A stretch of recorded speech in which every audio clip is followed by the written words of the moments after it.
Good evening, എല്ലാവർക്കും നമസ്കാരം.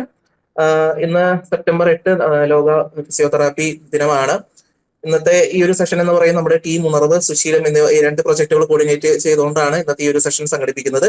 നമ്മുടെ ഫിസിയോതെറാപ്പി അതുപോലെ തന്നെ അതിന്റെ ആവശ്യകത ഈ ഒരു വിഷയത്തിലാണ് നമ്മുടെ ഈ ഒരു സെഷൻ നടക്കാൻ പോകുന്നത്.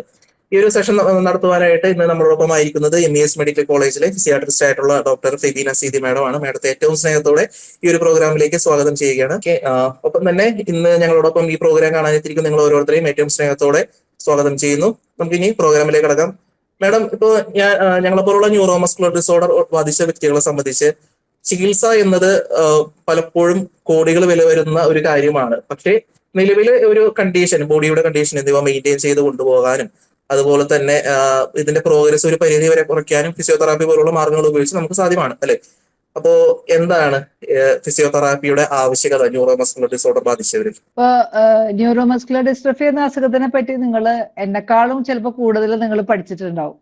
കാരണം ഇതൊരു ഗ്രാജുവലി പ്രോഗ്രസീവ് ആണ്, ഇതൊരു സാഗരമാണ്. ഇപ്പൊ മസ്കുലർ ഡിസ്ട്രോഫി തന്നെ പല ടൈപ്പ് ഉണ്ട്. ഇപ്പൊ 5 വയസ്സിൽ തുടങ്ങുന്നുണ്ട്, 10 വയസ്സിലുണ്ട്, 14 വയസ്സിലുണ്ട്, 20 വയസ്സ്, 40 ഇയേഴ്സുള്ള ബെക്കേഴ്സ് മസ്കുലർ ഡിസ്ട്രോഫി. ദാറ്റ് ഈസ് ഇപ്പൊ ഞങ്ങള് പഠിക്കുമ്പം മസ്കുലർ ഡിസ്ട്രോഫി എന്ന് പറയുന്നതിന് ഡിഫറെന്റ് ടൈപ്സ്, അതിൽ തന്നെ ജീൻസിന്റെ കാര്യങ്ങളും ഒക്കെ ആയിട്ട് ഇപ്പൊ നിങ്ങളിൽ തന്നെ പലർക്കും പല വയസ്സിലായിരിക്കാം വന്നിട്ടുണ്ടാവുക, അല്ലേ? പക്ഷേ ഇതിന്റെ ഇപ്പോഴത്തെ ഒരു മോഡേൺ മെഡിസിന്റെ സയൻസിന്റെ ഒരു ഇതില് ഇതുവരെ അതിനൊരു 100% റിക്കവർ ചെയ്യുന്ന ഒരു മരുന്ന് കണ്ടുപിടിച്ചിട്ടില്ല. നമുക്ക് പ്രാർത്ഥിക്കാം അത് കണ്ടുപിടിക്കാം. പക്ഷെ ഈ ഡ്യൂഷീൻ മസ്കുലർ ഡിസ്ട്രോഫിക്ക് കുറച്ച് ലൈഫ് സ്പാൻ കുറവാണ്, അധികം ഒരു 15 to 18 ഇയേഴ്സ് അവൾക്കും പോവാറുണ്ട്. പക്ഷെ അല്ലാത്ത ഒരു 15 ഇയേഴ്സ് കഴിഞ്ഞിട്ട് തുടങ്ങുന്ന മസ്കുലർ ഡിസ്ട്രോഫീസിന്റെ ലൈഫ് സ്പാൻ നമ്മൾ സാധാരണ ഒരു നോർമൽ ആൾക്കാരുടെ അത്രയൊക്കെ വരെ പോകാറുണ്ട്. പക്ഷെ ഇതിൽ സാധാരണ നിങ്ങൾക്ക് അറിയുന്നത് പോലെ മസിൽസിന് ഗ്രാജുവലി അതിന്റെ ബലം കുറഞ്ഞു വരികയാണ്. ഇപ്പൊ മോട്ടോ ന്യൂറോൺ ഡിസീസ് അങ്ങനെ പലതരം അസുഖങ്ങളുണ്ട്. മസ്കുലർ ഡിസ്ട്രോഫിയില് നമ്മുടെ മസിൽ ഫൈബേഴ്സിന്റെ ചലന സംഭവങ്ങൾ കുറഞ്ഞു വന്നുകൊണ്ടിരിക്കുകയാണ്. അപ്പൊ ഇതിൽ നമുക്ക് 2 രീതിയിൽ നിങ്ങൾക്ക് തോന്നാം, അപ്പൊ അങ്ങനെ കുറഞ്ഞുകൊണ്ടിരിക്കുമ്പോൾ ഫിസിയോതെറാപ്പി ചെയ്യേണ്ട ആവശ്യമുണ്ടോ? ഫിസിയോതെറാപ്പി ചെയ്തുകൊണ്ട് ഇത് മുഴുവനായിട്ട് മാറൂലല്ലോ, പിന്നെ എന്തിനു ഞങ്ങൾ ഫിസിയോതെറാപ്പി ചെയ്യണം? അല്ലെങ്കിൽ കുറച്ച് നാൾ കഴിയുമ്പോൾ നമുക്ക് മടുപ്പ് തോന്നി അങ്ങനെ നിർത്തുന്നവരുണ്ടാകാം, അല്ലെ? അപ്പൊ അതില് കൃത്യമായിട്ട് ഞാൻ പറയുകയാണെങ്കിൽ ആദ്യം എന്താണ് ഫിസിയോതെറാപ്പി എന്നുള്ളത്. ഫിസിയോതെറാപ്പി എന്ന് പറയുന്ന വിഭാഗം it's A branch of medicine, അല്ലെങ്കിൽ ഒരു സയൻസിന്റെ തന്നെ ഒരു ഭാഗത്തില് മെയിൻ ആയിട്ട് തെറപ്യൂട്ടിക് എക്സസൈസ് വെച്ചിട്ട് ഒരു ഡിഫറെന്റ് ആയിട്ടുള്ള രോഗങ്ങൾ ട്രീറ്റ് ചെയ്യുക. പിന്നെ ഫിസിക്കൽ മൊഡാലിറ്റീസ്. എനിക്ക് ഒന്ന് ക്ലിയർ ആയിട്ട് നിങ്ങളോട് പറയാനുള്ളത്, ഈ ഇലക്ട്രിക്കൽ സ്റ്റിമുലേഷൻ അല്ലെങ്കിൽ ടെൻസ് അങ്ങനെയുള്ള സാധനങ്ങൾ കുറെ വെച്ചത് കൊണ്ട് നിങ്ങൾക്ക് കാര്യമായിട്ട് വ്യത്യാസങ്ങൾ ഉണ്ടാവില്ല. അതിനേക്കാളും ഇമ്പോർട്ടന്റ് എക്സസൈസ് ആണ്. എക്സസൈസിലാണ് നിങ്ങൾ കോൺസെൻട്രേറ്റ് ചെയ്യേണ്ടത്. കാരണം ഇങ്ങനത്തെ മാറാ രോഗങ്ങൾ വെച്ചിട്ട് പലരും ഊറ്റി കുടിക്കുന്നതായിട്ട് കാണാറുണ്ട്. പല സ്ഥലങ്ങളിലും കാണാം, അരമണിക്കൂർ അല്ലെങ്കിൽ 1 മണിക്കൂർ സ്റ്റിമുലേഷൻ വെച്ചിട്ട് അവിടെ കിടത്തും. എന്നിട്ട് നമുക്കപ്പോ തോന്നുന്നു കുറച്ച് വ്യത്യാസങ്ങൾ ഉണ്ട് എന്നുള്ളത്. ഇലക്ട്രിക്കൽ സ്റ്റിമുലേഷൻസ് ഇപ്പൊ സ്ട്രോക്ക് അങ്ങനത്തെ പോലെ അസുഖങ്ങൾക്ക് പോലും ചെറിയൊരു വ്യത്യാസമേ ഉണ്ടാക്കുകയുള്ളൂ. പക്ഷെ മെയിൻ ഡിഫറൻസ് ഉണ്ടാക്കുന്നത് എക്സസൈസിലൂടെയാണ്. നിങ്ങളിപ്പോ ഓരോ സ്റ്റേജസ് ഉണ്ട് മസ്കുലർ ഡിസ്ട്രോഫിക്ക്. ഇപ്പൊ 1, 2 ഓരോ പ്രോഗ്രസ്. അപ്പൊ ഒരു സ്റ്റേജിൽ നിന്ന് മറ്റൊരു സ്റ്റേജിലേക്ക് പ്രോഗ്രസ് ചെയ്യാതിരിക്കാൻ ഒരു പരിധി വരെ 100% നമുക്ക് പ്രോഗ്രഷൻ നമുക്ക് കൺട്രോൾ ചെയ്യാൻ പറ്റില്ല. പക്ഷെ ഒരു സ്റ്റേജിൽ നിന്ന് ഇപ്പൊ നിങ്ങൾക്ക് അറിയാം, ഇപ്പൊ ആദ്യം നമുക്ക് ഇപ്പൊ ഒരു കൈയാണ് എഫക്റ്റഡ് ആയിട്ടിരിക്കുന്നതെങ്കിൽ ആദ്യം നമുക്ക് ചിലർക്ക് കൈ കൊണ്ട് പിടിക്കാൻ പറ്റാത്ത പോലെയും കൈ ഉയർത്താൻ ബുദ്ധിമുട്ടുണ്ടാകും. കുറെ കഴിഞ്ഞ് നമുക്ക് തീരെ ഉയർത്താൻ പറ്റാത്തൊരവസ്ഥയിലേക്ക് വരും. അപ്പൊ ഈ ഓരോ ഒരു സ്റ്റേജിൽ നിന്ന് മറ്റേ സ്റ്റേജിലേക്ക് പ്രോഗ്രസ് ചെയ്യാതിരിക്കാൻ ഗ്രേഡഡ് എന്താ പറയാ therapeutic exercise, customise therapeutic exercise help ചെയ്യും. അത് തന്നെ പല രീതിയിലുണ്ട്. എക്സസൈസ് തന്നെ സാധാരണ നമ്മൾ പറയാറ് 4 തരത്തിലാണ് ഉള്ളത്. ഒന്ന് നമ്മൾ പറയാ passive range of motion. Passive range of motion എന്ന് പറഞ്ഞാൽ പേഷ്യന്റിന് ഒന്നും ചെയ്യാൻ പറ്റാത്ത, ഇപ്പൊ മസ്കുലർ ഡിസ്ട്രോഫി തന്നെ അങ്ങനെയുള്ള ആൾക്കാരില്ലേ, നമുക്ക് ഒട്ടും മൂവ് ചെയ്യാൻ പറ്റില്ല, ഗ്രേഡ് 0 പവർ. അവിടെ നമ്മുടെ അടുത്തുള്ള ബൈസ്റ്റാൻഡറോ അല്ലെങ്കിൽ വേറെ ഒരു ഫിസിയോതെറാപ്പിസ്റ്റോ ആണ് കംപ്ലീറ്റ് ആയിട്ട് എക്സസൈസ് ചെയ്യുന്നതിനാണ് നമ്മൾ പാസീവ് റേഞ്ച് ഓഫ് മോഷൻ എന്ന് പറയാം. Active assisted range of motion. Active assisted range of motion എന്ന് പറയുന്നത് പകുതി പേഷ്യന്റും പകുതി അടുത്ത് നിൽക്കുന്ന ആളോ ഫിസിയോതെറാപ്പിസ്റ്റോ ചെയ്യുന്നതിനാണ് active assisted range of motion. കുറച്ച് മൂവ്മെന്റ്സ് ഉണ്ടെങ്കിൽ നമ്മൾക്ക് അത് സാധിക്കും.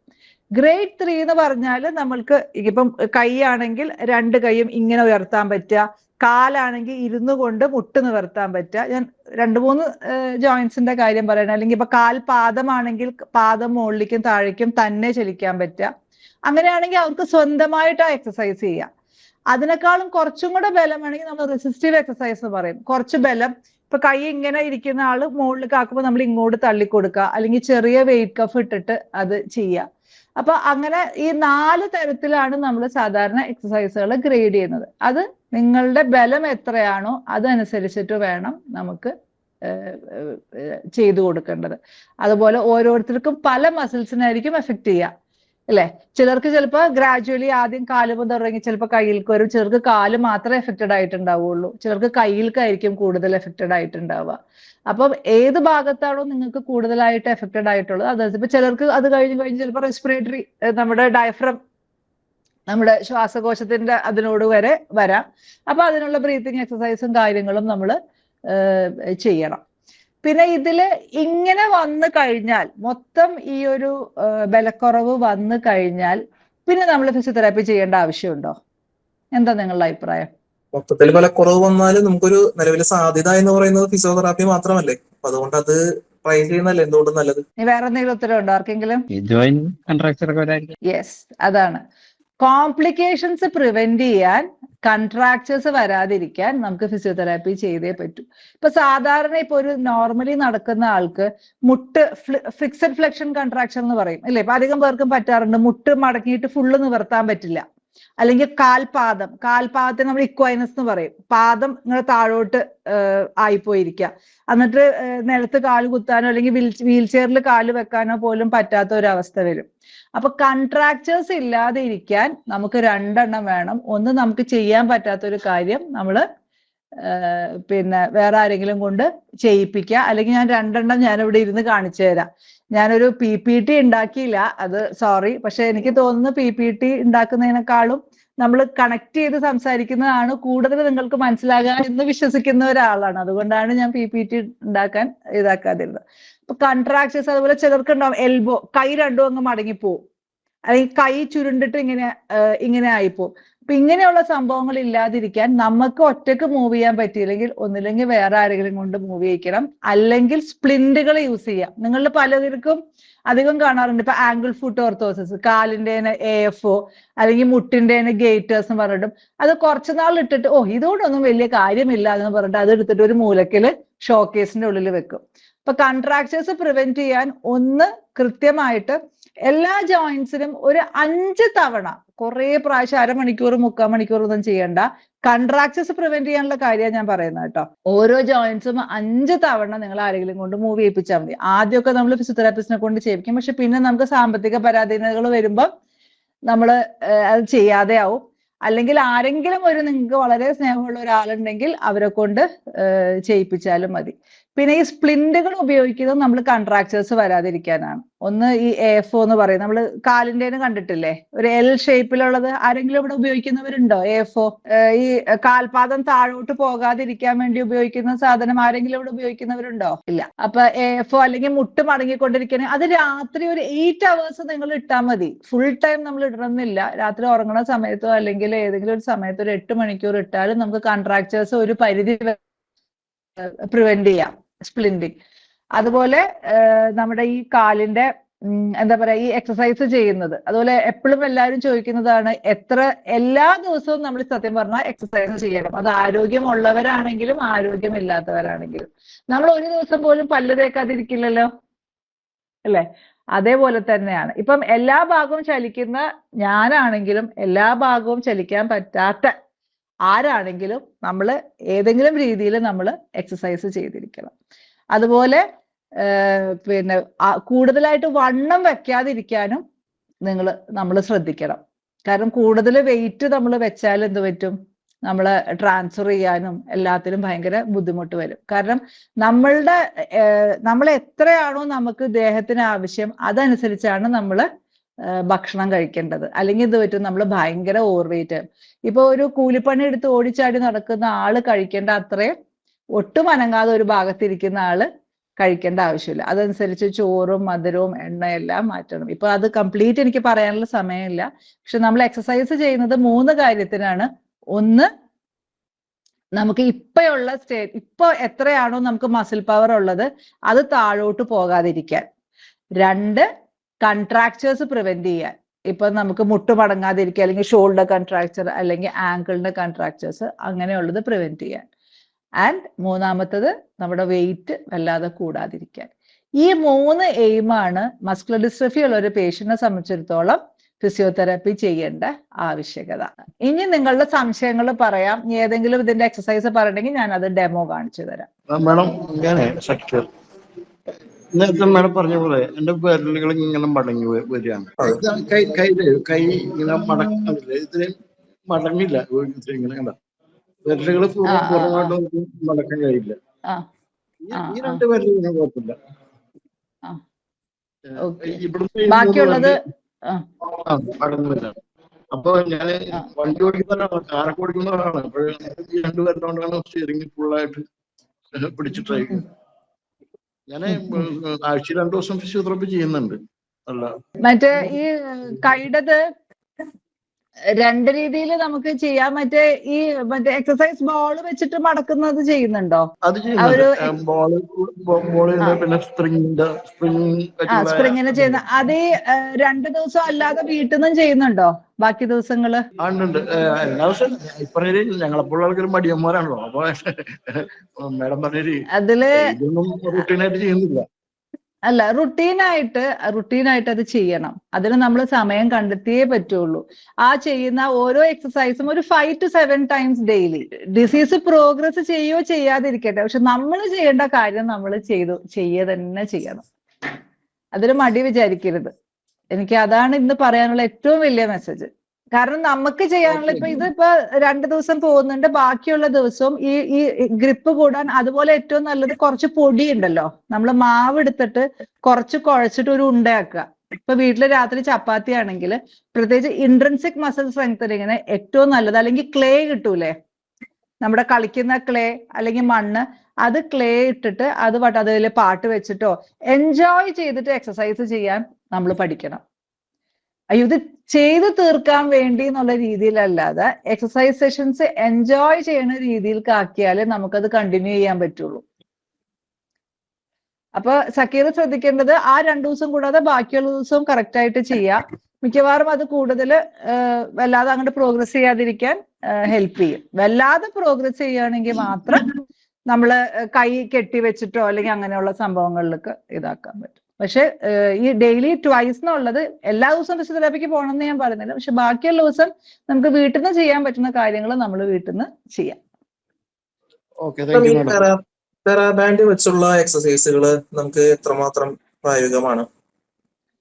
തെറാബാൻഡ് വെച്ചുള്ള എക്സസൈസ് നല്ലതാണ്. അത് ഞാൻ പറഞ്ഞില്ലേ, ഇപ്പൊ ഗ്രേഡ് 0 പവർ ഒട്ടും അനക്കാൻ പറ്റാത്തവർക്ക് കാര്യമില്ല. പക്ഷെ ഗ്രേഡ് 2, 3 പവർ ഉള്ളവർക്ക് തെറാബാൻഡ് വെച്ചിട്ടുള്ള എക്സസൈസുകൾ നല്ലതാണ്.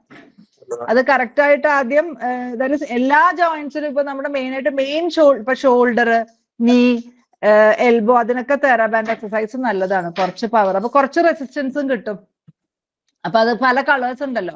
അപ്പൊ അത് നിങ്ങൾ പോയി ഇപ്പൊ ഫിസിയോതെറാപ്പി നിങ്ങൾ എവിടെയാണ് പോകണം അവിടെ പോയിട്ട് നിങ്ങൾക്ക് ഏത് റെസിസ്റ്റൻസാ പറ്റുക എന്നുള്ളത് പറയും. ഷോൾഡറിനൊക്കെ വളരെ നല്ലതാണ്. പിന്നെ അത് കൂടുതലായിട്ട് പ്രോഗ്രസ് ചെയ്യാതിരിക്കാൻ. അതുപോലെ തന്നെ നമ്മളുടെ ഇപ്പോ ഏത് തരത്തിലുള്ള വ്യായാമവും സ്റ്റാർട്ട് ചെയ്യുന്നതിന് മുന്നേ നമ്മളുടെ രക്തപരിശോധന, അതായത് ശാരീരികമായിട്ട് നമ്മൾ എത്രമാത്രം ഏത് ലെവലിൽ എത്തി നിൽക്കുന്നു എന്നറിയേണ്ട ഒരു ആവശ്യകതയുണ്ടോ മാഡം? അതായത് ചില കേസുകളിൽ നമുക്ക് ഇപ്പോ ഓൾറെഡി ഹാർട്ടിന് പ്രശ്നമുള്ളവരുണ്ട്, അല്ലെങ്കിൽ മറ്റു തരത്തിലുള്ള പ്രശ്നങ്ങൾ ഓൾറെഡി ഇതിനോടകം ഉള്ളവരുണ്ട്. അപ്പൊ അവർക്കൊക്കെ ഡോക്ടർമാര് എക്സസൈസ് അധികം ചെയ്യരുത്, അല്ലെങ്കിൽ വേണ്ട, തീർത്തും വേണ്ട എന്ന തരത്തിലുള്ള നിർദ്ദേശങ്ങൾ കൊടുക്കാറുണ്ട്. അത്തരത്തിലുള്ള വ്യക്തികൾക്ക് വേണ്ടിയിട്ട് എന്താ? പിന്നെ അത് ശരിക്കും പറഞ്ഞാൽ ഫിറ്റ്നസ് ലെവലാണ് നോക്കേണ്ടത്. അത് 100% അങ്ങനെ എക്സസൈസ് ചെയ്യാതിരിക്കേണ്ട ആവശ്യമില്ല. അത് നമ്മൾ ഓരോരുത്തരുടെ ആ ഫിറ്റ്നസ് ലെവൽ നോക്കിയിട്ട് വേണം ചെയ്യാൻ. അതുപോലെ കുറച്ചൊക്കെ പവർ ഉള്ളവർക്ക് സ്വിമ്മിങ് വളരെ നല്ലതാണ് കേട്ടോ. ട്യൂബ് ഇട്ടിട്ടാണെങ്കിൽ പോലും കാരണം വെള്ളത്തിലാവുമ്പോൾ നമുക്ക് ബോയൻസി ഉണ്ടാവും. മുമ്പ് നീന്തൽ പഠിച്ചതോ അല്ലെങ്കിൽ അങ്ങനെയുള്ളത് ഉണ്ടെങ്കിൽ അതും യൂട്ടിലൈസ് ചെയ്യുന്നത് നല്ലതാണ്. കാരണം ഗ്രാവിറ്റി ഈ വെള്ളത്തിലാവുമ്പം അതിന്റെ ബോയൻസി ഉണ്ടല്ലോ. അപ്പൊ അങ്ങനെയുള്ള ഇപ്പൊ നമ്മുടെ ഇവിടെ അടുത്തൊരു കുളം ഉണ്ട്, അവിടെ ഈ മസ്കുലർ ഡിസ്ട്രോഫിയും സ്ട്രോക്ക് ഉള്ള പേഷ്യൻസ് ഒക്കെ അവർ ട്യൂബ് ഇട്ടിട്ട് ഇപ്പൊ നമുക്ക് വെള്ളത്തിലാവുമ്പോ കുറച്ചും കൂടെ, എനിക്ക് എല്ലായിടത്തും അങ്ങനെ സൗകര്യം ഉണ്ടോന്ന് അറിയില്ല, പക്ഷെ അത് ചെയ്യാം. ഹൈഡ്രോതെറാപ്പി എന്നൊരു ഇതുണ്ടല്ലോ, അതും കൂടെ ഉണ്ടല്ലോ. അതെ അതെ അതെ, ഹൈഡ്രോതെറാപ്പിയും വളരെ നല്ലതാണ് മസ്കുലർ ഡിസ്ട്രോഫി ഉള്ള ആൾക്കാർക്ക്. പിന്നെ ഈ ഹാർട്ടിന്റെ ഇതില് ഇപ്പൊ ഇപ്പൊ വീൽ ചെയറിൽ ആണ് ഇരിക്കുന്നവര്, അവർക്ക് ഹാർട്ട് പ്രോബ്ലം ഉണ്ടെങ്കിൽ അവർക്ക് കൈകൊണ്ടുള്ള എക്സസൈസ് ചെയ്യാം കേട്ടോ. കൈകൊണ്ടുള്ള എക്സസൈസുകൾ ആക്റ്റീവായിട്ട് നമുക്ക് എവിടെയൊക്കെ പറ്റുമോ അതെല്ലാം നമുക്ക് ചെയ്യാം. ഈവൻ ബ്രീത്തിങ് പോലും ഒരു എക്സസൈസ് ആണ്. നമ്മൾ കൃത്യമായിട്ട് നമ്മളൊന്ന് ശ്വാസം വലിച്ചു വിടുന്നത്. കാരണം ഒരു മനുഷ്യന് ജീവൻ ഉണ്ട് ജീവൻ ഇല്ല എന്നുള്ളത് ഏറ്റവും വലുത് എന്താണ് അല്ലെ? ഇപ്പൊ നിങ്ങളുടെ ഏറ്റവും നേതാവായ കുട്ടൻ അല്ലെ, കുട്ടന് ശരിക്കും പറഞ്ഞാൽ സംസാരം മാത്രമേ ഉള്ളൂ, പക്ഷെ അതുകൊണ്ട് എന്തുമാത്രം അതാണ്. അപ്പൊ ആ ബ്രീത്തിങ് പോലും നമുക്ക് വേണേ ഒരു ആനന്ദമാക്കി എടുക്കാം. ആ എക്സ്പാൻഷൻ പോലും നമുക്ക് എന്താ പറയാ ഹാർട്ടിന്റെയും ലങ്സിന്റെയും ഇതിനു വേണ്ടി ഇംപ്രൂവ് ചെയ്യാൻ എടുക്കാം. എന്തൊക്കെ സാധ്യതകളുണ്ടോ നമുക്ക് അതെല്ലാം നമ്മൾ ഓരോരുത്തരും യൂട്ടിലൈസ് ചെയ്യാം. ഞാൻ വീട്ടിൽ ചെയ്യുന്നത് വീൽ ചെയറിൽ ഇരുന്നുകൊണ്ട് ചെയ്യുന്ന എക്സസൈസ് എന്ന് പറഞ്ഞു കഴിഞ്ഞാൽ നമ്മളുടെ സൈക്ലിംഗ് ഇല്ലേ, പെഡൽ സൈക്ലിംഗ്, ആ എക്സസൈസ് ചെയ്യുന്നുണ്ട്. അതൊരു 300 കലോറി ബേൺ ചെയ്യുന്ന തരത്തിൽ, അതായത് 2100 കൗണ്ട് വരെ എത്തിക്കുന്നുണ്ട്. അതില് 1050 ഫോർവേഡും 1050 ബാക്ക് വേഡും അങ്ങനെയാണ് ഇപ്പൊ ചെയ്യുന്നത്. അത് തുടക്കത്തിൽ വാങ്ങിയപ്പോ വെറും 5 എണ്ണമാണ് എനിക്ക് ചെയ്യാൻ പറ്റും. ഏറ്റവും ആദ്യം ഞാനിപ്പോ കേൾക്കുന്നില്ലേ? ഇടയ്ക്ക് ഒരു ഗിറ്റാർ പോലത്തെ ഒരു ശബ്ദം. ഇപ്പൊ ഓക്കെയാണ്. Okay, range വിഷയമായിരിക്കും. ഓക്കെ, അപ്പൊ തുടക്കത്തിൽ എനിക്ക് വെറും 5 എണ്ണമേ ചെയ്യാൻ സാധിച്ചിരുന്നുള്ളൂ. പിന്നീട് അത് ഇപ്പൊ പതിയെ കൂട്ടി ഈ ഒരു കൗണ്ട് വരെ എത്തിക്കാനായിട്ട് സാധിക്കുന്നുണ്ട്. റേഞ്ച് വിഷയമുണ്ടോ മാഡം? നല്ലതാണ് കേട്ടോ. പിന്നെ നമുക്ക് ഈ ഫെറ്റീഗ് എന്ന് പറയുന്ന ഒരു സാധനമുണ്ട്. നമുക്ക് ഭയങ്കരമായിട്ട് ക്ഷീണിക്കുന്ന രീതിയിലേക്ക് പോകണ്ട, പക്ഷെ എന്നാലും ഒരു നിങ്ങൾക്ക് എപ്പോഴും ഒരു മീഡിയം ലെവലാണ് നല്ലത്. പക്ഷെ ഇപ്പൊ ജെറിൻ ചെയ്യുന്നത് കണ്ടിന്യൂ ചെയ്യുന്നതുകൊണ്ട് കുഴപ്പമില്ല. Good evening.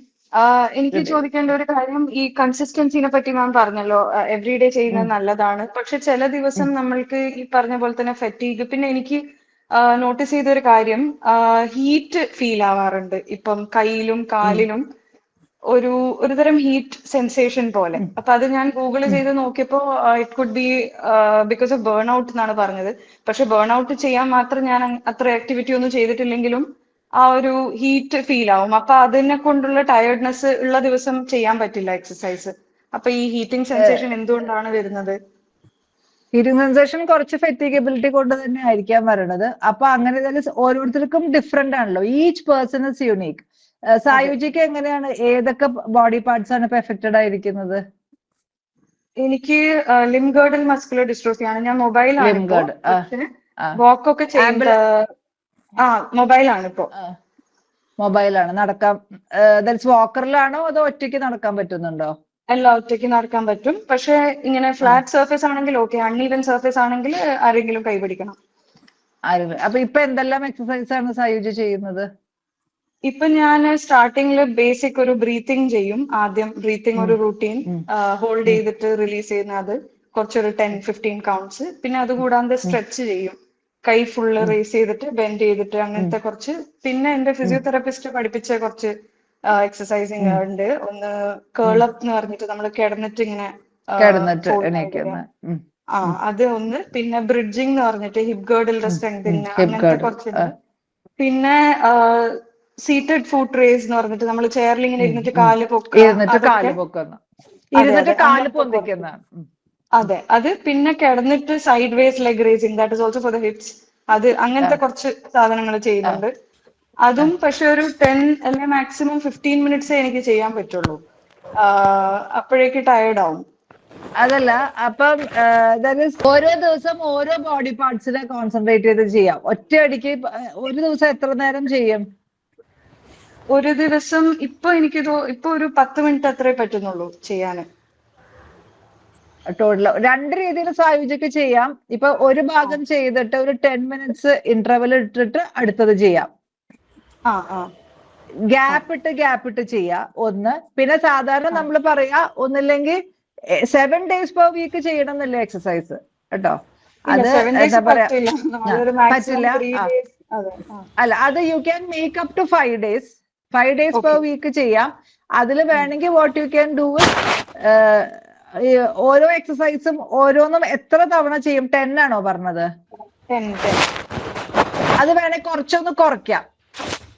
5 ആക്കാം. ഒരു 5 അല്ലെങ്കിൽ 5 to 7 ഇടയിൽ ആക്കിയിട്ട് പിന്നെ ഒരു 5 days per week എങ്കിലും ചെയ്യുന്ന രീതിയിലേക്ക് പോകാം. ആൻഡ് ഇപ്പൊ എത്രയാണോ ഫെറ്റീഗ് വരുന്നത് അതിന്റെ ഒരു ഇത്തിരി താഴോട്ടാക്കുക കേട്ടോ. അങ്ങനെ ആക്കിയാൽ മിക്കവാറും പ്രശ്നം വരില്ല. അതുകൊണ്ട് എല്ലാവരോടും പറയാനുള്ളത്, നമുക്ക് ഓരോരുത്തർക്ക് പെട്ടെന്ന് നിങ്ങൾക്ക് പ്രത്യേകിച്ച് കൂടുതൽ വീക്ക്നെസ് ഉള്ളതുകൊണ്ട് ക്ഷീണം വരാം. പക്ഷെ ആ ക്ഷീണം വന്നതുകൊണ്ട് നമ്മുടെ പൊതുവെ മനുഷ്യന്റെ ഒരു സ്വഭാവം എന്താ വെച്ചാൽ ഓൾ ഓർ നണ്ണാണ്. ഒന്നില്ലെങ്കിൽ നമ്മൾ ഭയങ്കരമായിട്ടൊന്ന് ചെയ്ത് ഒരു മാസം ഫിസിയോതെറാപ്പി അവിടെയൊക്കെ പോയി ചെയ്യും, പിന്നെ കംപ്ലീറ്റ് ആയിട്ട് ചിലപ്പോ അങ്ങ് നിർത്തിക്കളയും. അപ്പൊ അതിന് പകരം ഒരു ഒപ്റ്റിമൈസ് രീതിയിൽ നമുക്ക് പോവാൻ സാധിക്കണം, ബാലൻസ്ഡ് ആയിട്ട് പോവാൻ സാധിക്കും. അതായത് LGMDക്ക് അറിയാം, നടക്കുമ്പോൾ ശ്രദ്ധിക്കണം അറിയാം, വീണ എല്ല് പൊട്ടാൻ സാധ്യതയുണ്ട്. അപ്പൊ എല്ലിന് അത് എനിക്ക് തോന്നുന്നു ശരീരത്തിൽ ഈ കാൽസ്യം അബ്സോർബ് ചെയ്യുന്ന എന്തോ കംപ്ലൈന്റ് ആയിരിക്കും എനിക്ക് തോന്നുന്നു. പ്രായം കൂടുമ്പോൾ സ്വാഭാവികമായിട്ട് എല്ലിന് ബലം കുറയുമല്ലോ. വീണാൽ എല്ല് പൊട്ടാൻ സാധ്യതയുണ്ട്. അപ്പോൾ അത് ശ്രദ്ധിക്കണമല്ല. മുട്ടിന് പാഡ് കിട്ടുകയോ ഇല്ല അരക്കെട്ടിന് എന്തെങ്കിലും കട്ടിയുള്ള തുണി കിട്ടുകയോ എന്തെങ്കിലും ചെയ്യുന്നത് നല്ലതാണ്. ഷോക്ക് തുടങ്ങാൻ അതിനേക്കാളും നല്ലത് വീഴാൻ സാധ്യതയുണ്ടെങ്കിൽ ഒന്നില്ലെങ്കിൽ എന്താ പറയാ കെയിനോ അല്ലെങ്കിൽ എന്താ പറയാ വാക്കർ അല്ലെങ്കിൽ ഒരു കെയിൻ പിടിക്കുന്നതാണ് കൂടുതൽ നല്ലത്. പിന്നെ സാധാരണ ഈ ഓസ്റ്റിയോപോറോസിസ് എന്ന് പറഞ്ഞ സാധനം പൊതുവെ മസ്കുലർ ഡിസ്ട്രോഫിക്കാർക്ക് കുറവാണ്. ഓസ്റ്റിയോജെനസിസ് ഇംപെർഫെക്റ്റ് അങ്ങനെയുള്ള പല അസുഖങ്ങളിലും പൊതുവെ മസ്കുലർ ഡിസ്ട്രോഫിക്കാർക്ക് വല്ലാതെ ബോണിന്റെ ഇത് കുറയാറില്ല. കുറയുന്നത് എപ്പോഴാന്ന് വെച്ചാൽ തീരെ നിൽക്കാൻ പറ്റാത്തവര്. ഓസ്റ്റിയോപോറോസിസ് ഏറ്റവും കൂടുതൽ വരുന്നത് നമുക്ക് തീരെ നടക്കാൻ പറ്റാത്ത വരുന്ന സമയത്താണ് നമ്മുടെ എല്ലിന്റെ ബലം കുറയുന്നത്. നമ്മൾ എത്ര കാൽസ്യം അല്ലെങ്കിൽ പാലും മുട്ടയൊക്കെ കഴിച്ചാലും നമ്മൾ ഒട്ടും നമ്മുടെ കാലിലേക്ക് വെയിറ്റ് കൊടുക്കുന്നില്ലെങ്കിൽ നമ്മുടെ എല്ല് വേഗം ദ്രവിക്കും. അതുകൊണ്ടാണ് ഇപ്പൊ നമ്മൾ ചില ഫിസിയോതെറാപ്പിയിലെ കാണില്ലേ സസ്പെൻഡഡ് ട്രെഡ്മിൽ എന്ന് പറഞ്ഞിട്ട് തൂക്കി വെച്ചിട്ട് നമ്മൾ നടത്തിക്കൂലേ നിങ്ങളുടെ പല സ്ഥലത്തും, അത് അല്ലെങ്കിൽ ടിൽ ടേബിളിംഗ് ഒക്കെ നമ്മൾ ചെയ്യുന്നത്. ഇപ്പൊ എപ്പോഴെങ്കിലും നിങ്ങൾ ഫിസിയോതെറാപ്പി സെഷന് പോകുന്നുണ്ടെങ്കിൽ അത് രണ്ടും ചെയ്യുന്നത് നല്ലതാണ്. ഒന്ന് അരമണിക്കൂർ നമ്മള് ഇത് ഈ സസ്പെൻഡഡ് ട്രെഡ്മിൽ എന്ന് പറയും. നമ്മളെ ഒരു സസ്പെൻഡഡ് SUSPENDED സസ്പെൻഡഡ് ട്രെഡ്മിൽ എന്ന് വെച്ചാൽ നമ്മളെ വെയിറ്റ് നമ്മളല്ല നടക്കുന്നത്, പക്ഷെ നമുക്ക് നടക്കുന്ന ഒരു ഫീൽ ഉണ്ടാവും ട്രെഡ്മില്ല്. നമുക്ക് അതിപ്പോ ഒട്ടും പവർ ഇല്ലാത്തവർക്കും വേണമെങ്കിൽ അതില് നടക്കാൻ പറ്റും. പിന്നെ രണ്ടാമത് നമ്മൾ ടിൽ ടേബിൾ എന്ന് പറഞ്ഞ മിക്ക ഫിസിയോതെറാപ്പി സ്ഥലത്തും ഉണ്ടാവും. നമ്മളെ കെട്ടി നിർത്തുന്നത് ഒന്നെന്ന് വെച്ചാൽ നമ്മൾ സ്ഥിരം വീൽ ചെയറിൽ ഇരിക്കുന്നവർക്ക് നമുക്ക് നിൽക്കുമ്പോൾ നിൽക്കുന്നത് ഒന്ന് ആസ്വദിക്കാം. പിന്നെ 2 കൺട്രാക്ചേഴ്സ് പ്രിവെന്റ് ചെയ്യും. ഇപ്പൊ ചില സ്ഥലത്തൊക്കെ നിങ്ങൾ മൈൻഡിന്റെ ഇതൊക്കെ റെഡി ആയി കഴിഞ്ഞാൽ ശരിക്കും 3 or 4 ടിൽ ടേബിൾ വേണം. അതിൽ നിന്നിട്ട് നമുക്ക് ബോൾ എറിഞ്ഞ് കളിക്കാം. ഒരു ആഴ്ചയിൽ 1 or 2 ദിവസം നമ്മൾ ഈ ഒട്ടും ഫുള്ളി വീൽ ചെയർ ബൗണ്ട് ആയിട്ടുള്ളവര് ടിൽ ടേബിളിൽ ഒരു ½ an hour നിൽക്കുന്നത് നല്ലതാണ്. ഓസ്റ്റിയോപോറോസിസ് പ്രിവെന്റ് ചെയ്യാനും കൺട്രാക്ചേഴ്സ്. ഇത് വേറെ പ്രശ്നം പെട്ടെന്ന് മുട്ട് മടങ്ങി വീഴുന്നുണ്ട്. മുട്ട് നേരെ അങ്ങനെ പ്രശ്നമുണ്ട്. മുട്ടിന് അരക്കെട്ടിന് ബാധിക്കും ഇത്. അപ്പൊ ബാലൻസ് സാധ്യതയുണ്ട്. വാക്കർ വെച്ച് കഴിഞ്ഞാലും കാരണം ബോഡിക്ക് ഒരു അരക്കെട്ടിന് ജെർക്ക് വരുന്ന പോലെ ഉണ്ടാവും, ഒരു കൊലച്ചല്. അപ്പൊ ബലം വിട്ടു അവിടെ ശ്രദ്ധിക്കണം പറഞ്ഞു. അപ്പൊ എത്രക്കാർക്ക് അതായത് ഇപ്പൊ റബ്ബർ ഷീറ്റ് അങ്ങനെ ഷോക്ക് താങ്ങാൻ പറ്റുന്ന മെറ്റീരിയൽസ് വെച്ചിട്ട് അതിലും നടക്കാൻ പറ്റുന്ന എനിക്ക് തോന്നുന്നത്. അങ്ങനെ അത്ര പ്രശ്നം വരില്ലല്ലോ. വീണ് കഴിഞ്ഞാൽ മുട്ട നേരം അടിക്കും. മുട്ട അടിച്ചു കഴിഞ്ഞാൽ എന്നാൽ മുട്ടിന് പറ്റൂ. അപ്പോൾ അങ്ങനെ പ്രശ്നമുണ്ട്. അതുപോലെ അരക്കെട്ടിന് എല്ല് പൊട്ടാൻ സാധ്യത കൂടുതലാണ്. പ്രായം കൂടുമ്പോൾ സ്വാഭാവികമായിട്ട് അത് വരും. പിന്നെ വലിയ ബുദ്ധിമുട്ടാണ്. മിക്ക ആൾക്കാരും വീണോടെ പിന്നെ ഭയങ്കര നിർത്തും. പിന്നെ എന്താണ് വീൽ ചെയറിലേക്ക് പോകും. ഇല്ലെന്ന് ചെയ്യണോ, കൊച്ചുകുട്ടി നിൽക്കുമ്പോൾ നിന്ന് കാല് ബലം വിട്ട് കഴിഞ്ഞാൽ ഈ കൊച്ചുകുട്ടി ചുമരി പിടിച്ച് നടക്കില്ല. അതുപോലെ പിടിച്ച് നടന്ന ലെവലായിക്കൊണ്ടിരണം. അല്ല, പവർ കുറഞ്ഞു വന്നു കഴിഞ്ഞാല് അത് വീൽ ചെയറിലേക്ക് ഇരിക്കാനേ പറ്റുള്ളൂ. ഇപ്പൊ ഗ്രേഡ് 3-നെക്കാളും ഗ്രേഡ് 2 പവറിലേക്ക് പോയി കഴിഞ്ഞാല് പിന്നെ റിസ്ക് ആണ് നടക്കാൻ നോക്കുന്നത്. അപ്പം അതില് വീൽ ചെയറിലേക്ക് പോകാനേ പറ്റുള്ളൂ. അത് അവർക്ക് ധൈര്യക്കുറവ് കൊണ്ടല്ല, മസിൽ വീക്ക് ആവുന്നത് കൊണ്ടാണ്. അപ്പം ബെറ്റർ ടു ഗോ ടു വീൽ ചെയറിലേക്ക് വീൽ ചെയറിലേക്ക് പോവാതെ അങ്ങനെ വീട് നടക്കുന്നതിനേക്കാളും ഭേദം നമ്മള് വീൽ ചെയർ നമ്മുടെ കാലുകൾക്ക് പകരം വീലുകൾ ആവുന്നത് തന്നെയാണ് സേഫ്. അത് ഡോക്ടേഴ്സിനോട് ചോദിച്ച് ഫിസിയോതെറാപ്പിസ്റ്റിനോട് ചോദിച്ച് പവർ അസസ് ചെയ്തിട്ട് അത് ചെയ്യാന്നുള്ളതാണ് ഏറ്റവും നല്ലത്. അപ്പോ ഈ പറഞ്ഞ ട്രെഡ്മില്ല് വ്യായാമം ചെയ്യാൻ ശക്തി കിട്ടുമോ? ട്രെഡ്മില്ലിന് ഇപ്പൊ ഗ്രേഡ് 2 പവർ ഉള്ള ഒരാള് ട്രെഡ്മില്ല് ചെയ്തത് കൊണ്ട് മസ്കുലർ ഡിസ്ട്രോഫി അസുഖത്തിന് കൂടുതൽ ശക്തി കിട്ടില്ല. അതുകൊണ്ടാണ് ഞാൻ പറഞ്ഞത് സസ്പെൻഡഡ് ട്രെഡ്മിൽ എന്ന്. ട്രെഡ്മില്ലില് കുറച്ച് ശക്തി കിട്ടുമെന്ന് വെച്ചാൽ ഇപ്പൊ ഉള്ളതിനേക്കാളും താഴോട്ട് പോകില്ല. താഴോട്ട് പോകാനുള്ളത് കുറച്ചൊന്ന് കുറയ്ക്കും. നമ്മൾ ഒരു സ്റ്റേജ് അടുത്ത സ്റ്റേജിലേക്ക് പോകുന്നതിന് കുറച്ചുകൂടെ ഹെൽപ്പ് ചെയ്യും. അങ്ങനെ പ്രോഗ്രഷൻ കുറച്ചൊന്ന് സ്ലോ ചെയ്യാൻ പറ്റും, അങ്ങനെ പറയാൻ പറ്റും. മുട്ടിന് ബലം വെക്കാനും ഈ മുട്ടിന്റെ അടിയിൽ എന്തോ ഇത് എന്താ പറയാ തുണി റോൾ ചെയ്തിട്ട് പ്രസ് ചെയ്യുന്ന അത് മുട്ടിന് ശക്തി കിട്ടും. അങ്ങനെ ചെയ്ത് കഴിഞ്ഞാല് ഐസോമെട്രിക് ക്വാഡ്രിസെപ്സ് എന്നാണ് ഇതിന്റെ പേര്. അത് ഏറ്റവും കൺട്രാക്ചർ ഇല്ലാതിരിക്കാനും നമ്മുടെ മസിൽസ് ഒന്ന് ഡെവലപ്പ് ചെയ്യാനും അത് നല്ലതാണ്. അത് ചെയ്യാം, റോള് ചെയ്തിട്ട് കാല് അത് താഴോട്ട് വെക്കുന്നത് നല്ലതാണ്. അപ്പൊ അങ്ങനെ നോക്കുകയാണെങ്കിൽ ഈ മൂട്ടിന് ശക്തി കുറച്ചൊരു നിൽക്കാൻ പറ്റുമല്ലോ അല്ലേ? പറ്റും കുറച്ചൊക്കെ പറ്റും. ഇപ്പോഴത്തെ പ്രസന്റ് ഫിസിക്കൽ കണ്ടീഷൻ എന്താ വെച്ചാല് നടക്കാനൊക്കെ കഴിയും. വീടിനകത്തൊക്കെ കൂടെ നടക്കും, പുറത്ത് മുറ്റത്തൊക്കെ ഇറങ്ങി നടക്കാൻ മാത്രമേ ഒരു സഹായം ആവശ്യമുള്ളൂ. ഒരു 10 വർഷത്തോളമായിട്ട് ഇതേ സ്ഥിതിയാണ്. കൂടുതലൊന്നുമില്ല, എന്തെങ്കിലും കുറവില്ല. അപ്പോ എന്റെ വീടിനടുത്തൊരു ജിം സെന്റർ വരുന്നുണ്ടെന്ന് കേട്ടു. അപ്പോ നമുക്ക് അവിടെ പോയിട്ട് ഒരു ട്രെയിനറുടെ നിർദ്ദേശപ്രകാരം എന്തെങ്കിലും ചെയ്യുന്നതിന് കുഴപ്പമുണ്ടാവോ? അത് ചെയ്യുന്നത് നല്ലതാണ്. അതില് ഇപ്പൊ നിങ്ങൾക്ക് അടുത്തോടെ ഫിസിയോതെറാപ്പിസ്റ്റിനെ അടുത്ത് പോകാം. അതിന് ചിലപ്പോ നിങ്ങൾക്ക് ട്രെഡ്മില്ലിൽ കുറച്ച് നടക്കാം, സൈക്കിൾ ചെയ്യാം, ചെറിയ വെയിറ്റ്സ് വെച്ചിട്ട് എക്സസൈസുകൾ ചെയ്യാം. അതുപോലെ അവിടെ ഈ ചെസ്റ്റ് പ്രസ് എന്നൊക്കെ പറഞ്ഞിട്ടുള്ള സാധനങ്ങൾ ഉണ്ടാവും. അത് നിങ്ങളുടെ പവറിനനുസരിച്ച് കുറച്ച് ചെയ്യുന്നത് തീർച്ചയായിട്ടും നല്ലതാണ് കേട്ടോ. അതില് ശ്രദ്ധിക്കേണ്ട കാര്യം എന്ന് വെച്ചാൽ ഇപ്പൊ അവിടെയുള്ള ട്രെയിനേഴ്സ് നിങ്ങളുടെ അസുഖം എന്താന്ന് അറിയുന്നുണ്ടാവില്ല. അപ്പൊ വെയിറ്റ്സ് കൂട്ടാൻ പറഞ്ഞാല് 1 kg 2 kg അങ്ങനെ ഇതാക്കിയാൽ മതി. വല്ലാതെ 5 കിലോയിൽക്കൊന്നും ഒറ്റയടിക്ക് പോകരുത്. അല്ല, ഒരു കാര്യം മാഡം ചേർത്ത് വെച്ചതിനോട് അറിയിക്കണം. അതായത് എല്ലാവരും ഇത്തരത്തില് ചോദ്യം ചോദിച്ചെങ്കിൽ നാളെ മുതൽ ജിമ്മിൽ വർക്കൗട്ട് സ്റ്റാർട്ട് ചെയ്യാം എന്ന് പറഞ്ഞുകൊണ്ട് ഒരു കാര്യം അങ്ങനെ പോകരുത്. മാഡം കൃത്യമായി പറഞ്ഞു, ആ ജിമ്മിലുള്ള ട്രെയിനർമാർക്ക് നമ്മളുടെ അസുഖത്തെ കുറിച്ച് കൃത്യമായ ഒരു ധാരണ ഉണ്ടാകണമെന്നില്ല. അതുകൊണ്ട് കൃത്യമായിട്ട് ഡോക്ടറുടെ നിർദ്ദേശപ്രകാരം മാത്രം വ്യായാമം ചെയ്യുക. നമ്മുടെ ബോഡി കണ്ടീഷൻ ഒക്കെ അറിയുള്ളൂ. അതുകൊണ്ട് പെട്ടെന്ന് ഓടിച്ചാടി വെയിറ്റ് കൂട്ടാതിരിക്കാൻ ശ്രദ്ധിക്കാം. അതുപോലെ ഇപ്പൊ ചില ഫിസിയോതെറാപ്പി സെന്റേഴ്സിൽ ഇപ്പൊ ജിമ്മ് പോലെ ഇതാക്കുന്നുണ്ട്. അങ്ങനെ ഉണ്ടെങ്കിൽ അതാണ് ഏറ്റവും നല്ലത്. അപ്പൊ നിങ്ങൾക്ക് തന്നെ ചെയ്ത് വരാം. പക്ഷെ എത്രത്തോളം ഇത് കാര്യങ്ങളുണ്ടെങ്കിൽ അതാണ് ഏറ്റവും ബെസ്റ്റ്. പക്ഷെ ഇപ്പം എന്റെ അടുത്തിപ്പോ ഒരു ജിമ്മിൽ ഇപ്പൊ സ്പൈനൽ കോഡ്, ഞാനൊരു സെന്റർ നടത്തുന്നുണ്ട്. അതിന്റെ കൂടെ തന്നെ ഇപ്പൊ സ്പൈനൽ കോഡ് ഇഞ്ചുറി നിങ്ങൾ അറിയാലോ, നട്ടെല്ല് ഇതാക്കിയിട്ട് 2 കാലും ഫുള്ളായിട്ട് തളർന്നു പോകുന്നത്. അങ്ങനെയുള്ളവരിൽ കുറച്ച് പേര് വന്ന് സാധാരണ ജിമ്മിൽ കൈയുടെ എല്ലാ എക്സസൈസും ചെയ്തു പോകുന്നവരും ഉണ്ട് കേട്ടോ. അപ്പം അത് ട്രൈ ചെയ്യുന്നതിൽ കുഴപ്പമില്ല. ഞാനും അതുപോലെ ജെറിനും കൂടുതൽ എംഫസൈസ് ചെയ്ത കാര്യം ശ്രദ്ധിക്കാം. നമുക്ക് പവർ മെയിൻറ്റെയിൻ ചെയ്യണം, പവർ പതുക്കെ താഴോട്ട് പോവാതിരിക്കണം. അതിന്റെ കൂടെ തന്നെ ഇഞ്ചുറി വരാതിരിക്കാൻ ശ്രദ്ധിക്കുന്നത് ഇമ്പോർട്ടന്റ് ആണ്. പക്ഷെ എന്ന് വെച്ചാൽ ഭയപ്പെടേണ്ടതില്ല. നമുക്ക് ഭയം നമ്മളെ പിടിക്കരുത്, പക്ഷെ നമ്മൾ കോഷ്യസ് ആയിരിക്കണം. നമുക്ക് ശ്രദ്ധ വേണം. ഈ ഇപ്പോഴത്തെ ഒരു ഫിസിക്കൽ ശരീരത്തിന്റെ ചലനം കുറച്ച് കുറവായതുകൊണ്ട് വയറ് കൂടുതൽ ചാടി വരുന്നൊരു പ്രവണത കാണുന്നുണ്ട്. മുമ്പ് ഞാന് കാല് നീട്ടിയിരുന്നാല് കുനിഞ്ഞൊരു തല നമ്മുടെ കാൽമുട്ടിന് താഴേക്ക് തട്ടിക്കാൻ പറ്റിയിരുന്നു.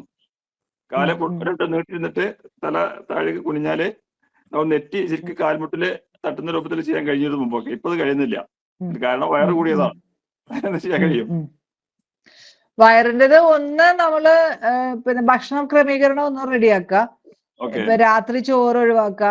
ചോറ് ഇപ്പൊ നിങ്ങളിപ്പം ഇശാക്ക് മുന്നേ ഭക്ഷണം കഴിക്കുക. ഓക്കെ ഈ ചോറിന്റെ അളവ് കുറച്ചിട്ട് ഇപ്പം മീനോ ഇറച്ചിയോ അല്ലെങ്കിൽ സോയാച്ചോ അതിന്റെ കൂടെ പച്ചക്കറികളും വേണം. ഈ കാർബിന്റെ അളവ് കുറച്ചൊന്ന് കുറച്ചാല് ഈ വയറ് പൊന്തുന്ന കുറച്ച് ഇതാക്കാൻ പറ്റും. പിന്നെ നമ്മുടെ അബ്ഡോമിനൽ എക്സസൈസ് ഇല്ലേ, ഇപ്പൊ ഗ്ലൂട്ട് ബ്രിഡ്ജ്, അതുപോലെ നമ്മൾ കിടന്നിട്ട് തലയൊന്ന് ജസ്റ്റ് ഒന്ന് പൊന്തിച്ച് ചെയ്യുന്ന എക്സസൈസ്, രണ്ട് കാലും മുട്ട് മടക്കി വയറ്റത്തോട്ട് വെച്ചിട്ട് നിവർത്തുക, അങ്ങനത്തെ എക്സസൈസ്, അബ്ഡമിനൽ സ്ട്രെങ്തനിങ് എക്സസൈസ്. നിങ്ങൾ അടുത്ത ഫിസിയോതെറാപ്പി സെന്ററിൽ പോകുന്ന ആളാണെങ്കിൽ ഫിസിയോതെറാപ്പിസ്റ്റിനോട് പറയാ വയറ് സ്ട്രെങ്തൻ ചെയ്യാനുള്ള 2-3 എക്സസൈസും കൂടെ പറഞ്ഞു തരാൻ പറയാ. അതും കൂടെ അസീസ് ആഡ് ചെയ്താൽ മതി. രാത്രി ഭക്ഷണം എന്നോ ഒഴിവാക്കിയിട്ടുണ്ട്, ചോറൊക്കെ. ആണോ? ഒരുപാട് ഇപ്പൊ മിക്കവാറും രാത്രി ചോറ് ഓക്കെ ഓക്കെ ഓക്കെ. കമന്ന് കിടന്നിട്ട് തല പൊന്തിക്കുന്ന ആ എക്സസൈസ് ചെയ്യുന്നുണ്ടോ? കോബ്ര എന്ന് പറഞ്ഞിട്ടുള്ള അത് ചെയ്യാൻ പറ്റാറുണ്ടോ? ശ്രമിച്ചു നോക്കിയിട്ടില്ല, ചെയ്യാൻ കഴിയണം, ശ്രമിച്ചാൽ അത് വയറ് കുറയാൻ ഹെൽപ്പ് ചെയ്യും കേട്ടോ. കോബ്ര എന്ന് അടിച്ചു നോക്കുക യൂട്യൂബില്. കാല് നീട്ടി വെച്ചിട്ട് നമ്മള് പിന്നെ കാൽമുട്ടിലേക്ക് തട്ടിക്കാൻ ശ്രമിച്ചാല് ഉണ്ടാവോ? അത് നല്ലതാണ്, പറ്റുന്നത്ര ചെയ്യാ. പിന്നെ കമന്ന് കിടന്നിട്ട് കൈ കുത്തിയിട്ട് തല പൊന്തിക്കുന്നതും വയറ് കുറയാൻ സഹായിക്കും. വയറ് കുറയാനും അതുപോലെ നമ്മുടെ സ്പൈൻ നട്ടെല്ല് സ്ട്രോങ് ആവാനും ഹെൽപ്പ് ചെയ്യും കേട്ടോ. അതുപോലെ ഈ രാഗി ഉണ്ടല്ലോ, റാഗി അത് കുറുക്കി കഴിക്കുന്ന അതൊക്കെ ഗുണം ചെയ്യും. റാഗി കുറുക്കി കഴിക്കാം. പക്ഷെ ഒരേ സാധനം തന്നെ നിങ്ങൾ ദിവസവും കഴിക്കരുത്, പിന്നെ അത് കണ്ടാൽ നിങ്ങൾ ഓടിപ്പോവും. പിന്നെ എണ്ണമയമുള്ള സാധനങ്ങൾ ഒഴിവാക്കുക, അധികം മധുരമുള്ള സാധനങ്ങളുടെ ക്വാണ്ടിറ്റി കുറയ്ക്കുക, അതൊക്കെ തന്നെ. റാഗി നല്ലതാണ്, കാൽസ്യം. റാഗി കാൽസ്യം റിച്ച് ആണ്, കാൽസ്യത്തിന് ഏറ്റവും നല്ലതാണ് റാഗി. അതേപോലെ നമ്മള് പുഴുങ്ങി കഴിക്കാവുന്ന കടലവർഗ്ഗങ്ങളൊക്കെ രാത്രി ഉപയോഗിച്ചൂടെ? കടലകളൊക്കെ ഉപയോഗിക്കുക. ചിലർക്ക് അത് ഗ്യാസിന്റെ ഇഷ്യൂ ഉണ്ടാക്കാറുണ്ട്. ഗ്യാസിന്റെ ഇഷ്യൂ ഇല്ലെങ്കിൽ അത് കഴിക്കാം. അല്ല, ഗ്യാസിന്റെ പ്രശ്നം മാറ്റി നിർത്തിയാൽ ഗുണം ചെയ്യൂലേ? ഗുണം ചെയ്യും. നല്ലതാണ്. ഉറങ്ങുന്നതിന് 2 മണിക്കൂർ മുന്നേ ആണ് നമ്മൾ ലാസ്റ്റ് ഭക്ഷണം കഴിക്കേണ്ടത്. ഉറങ്ങുന്നതിന് തൊട്ട് മുന്നേ കഴിക്കുമ്പോഴാണ്, പ്രത്യേകിച്ച് ഈവൻ നല്ലോണം ഓടിച്ചാടി നടക്കുന്നവർക്ക് തന്നെ അത് പ്രശ്നമാണ്. അപ്പൊ നമുക്ക് അങ്ങനെ നടക്കാൻ കുറച്ച് ബുദ്ധിമുട്ടുള്ളവര് എന്തായാലും അത് കെയർഫുൾ ആവണം. Thank you അസീസ്ക. മാഡം, ഇപ്പൊ അസീസൊക്കെ പറഞ്ഞതില് ഒരു കാര്യമുണ്ട്, വയറ് ചാടി വരുന്നു എന്നൊരു പോയിന്റ് പറഞ്ഞില്ലേ. അതിനകത്ത് വേറൊരു കേസ് ഉണ്ട്. ഇപ്പം ഭൂരിഭാഗം മുസ്കുലർ ഡിസ്ട്രോഫി കുട്ടികൾ അല്ലെങ്കിൽ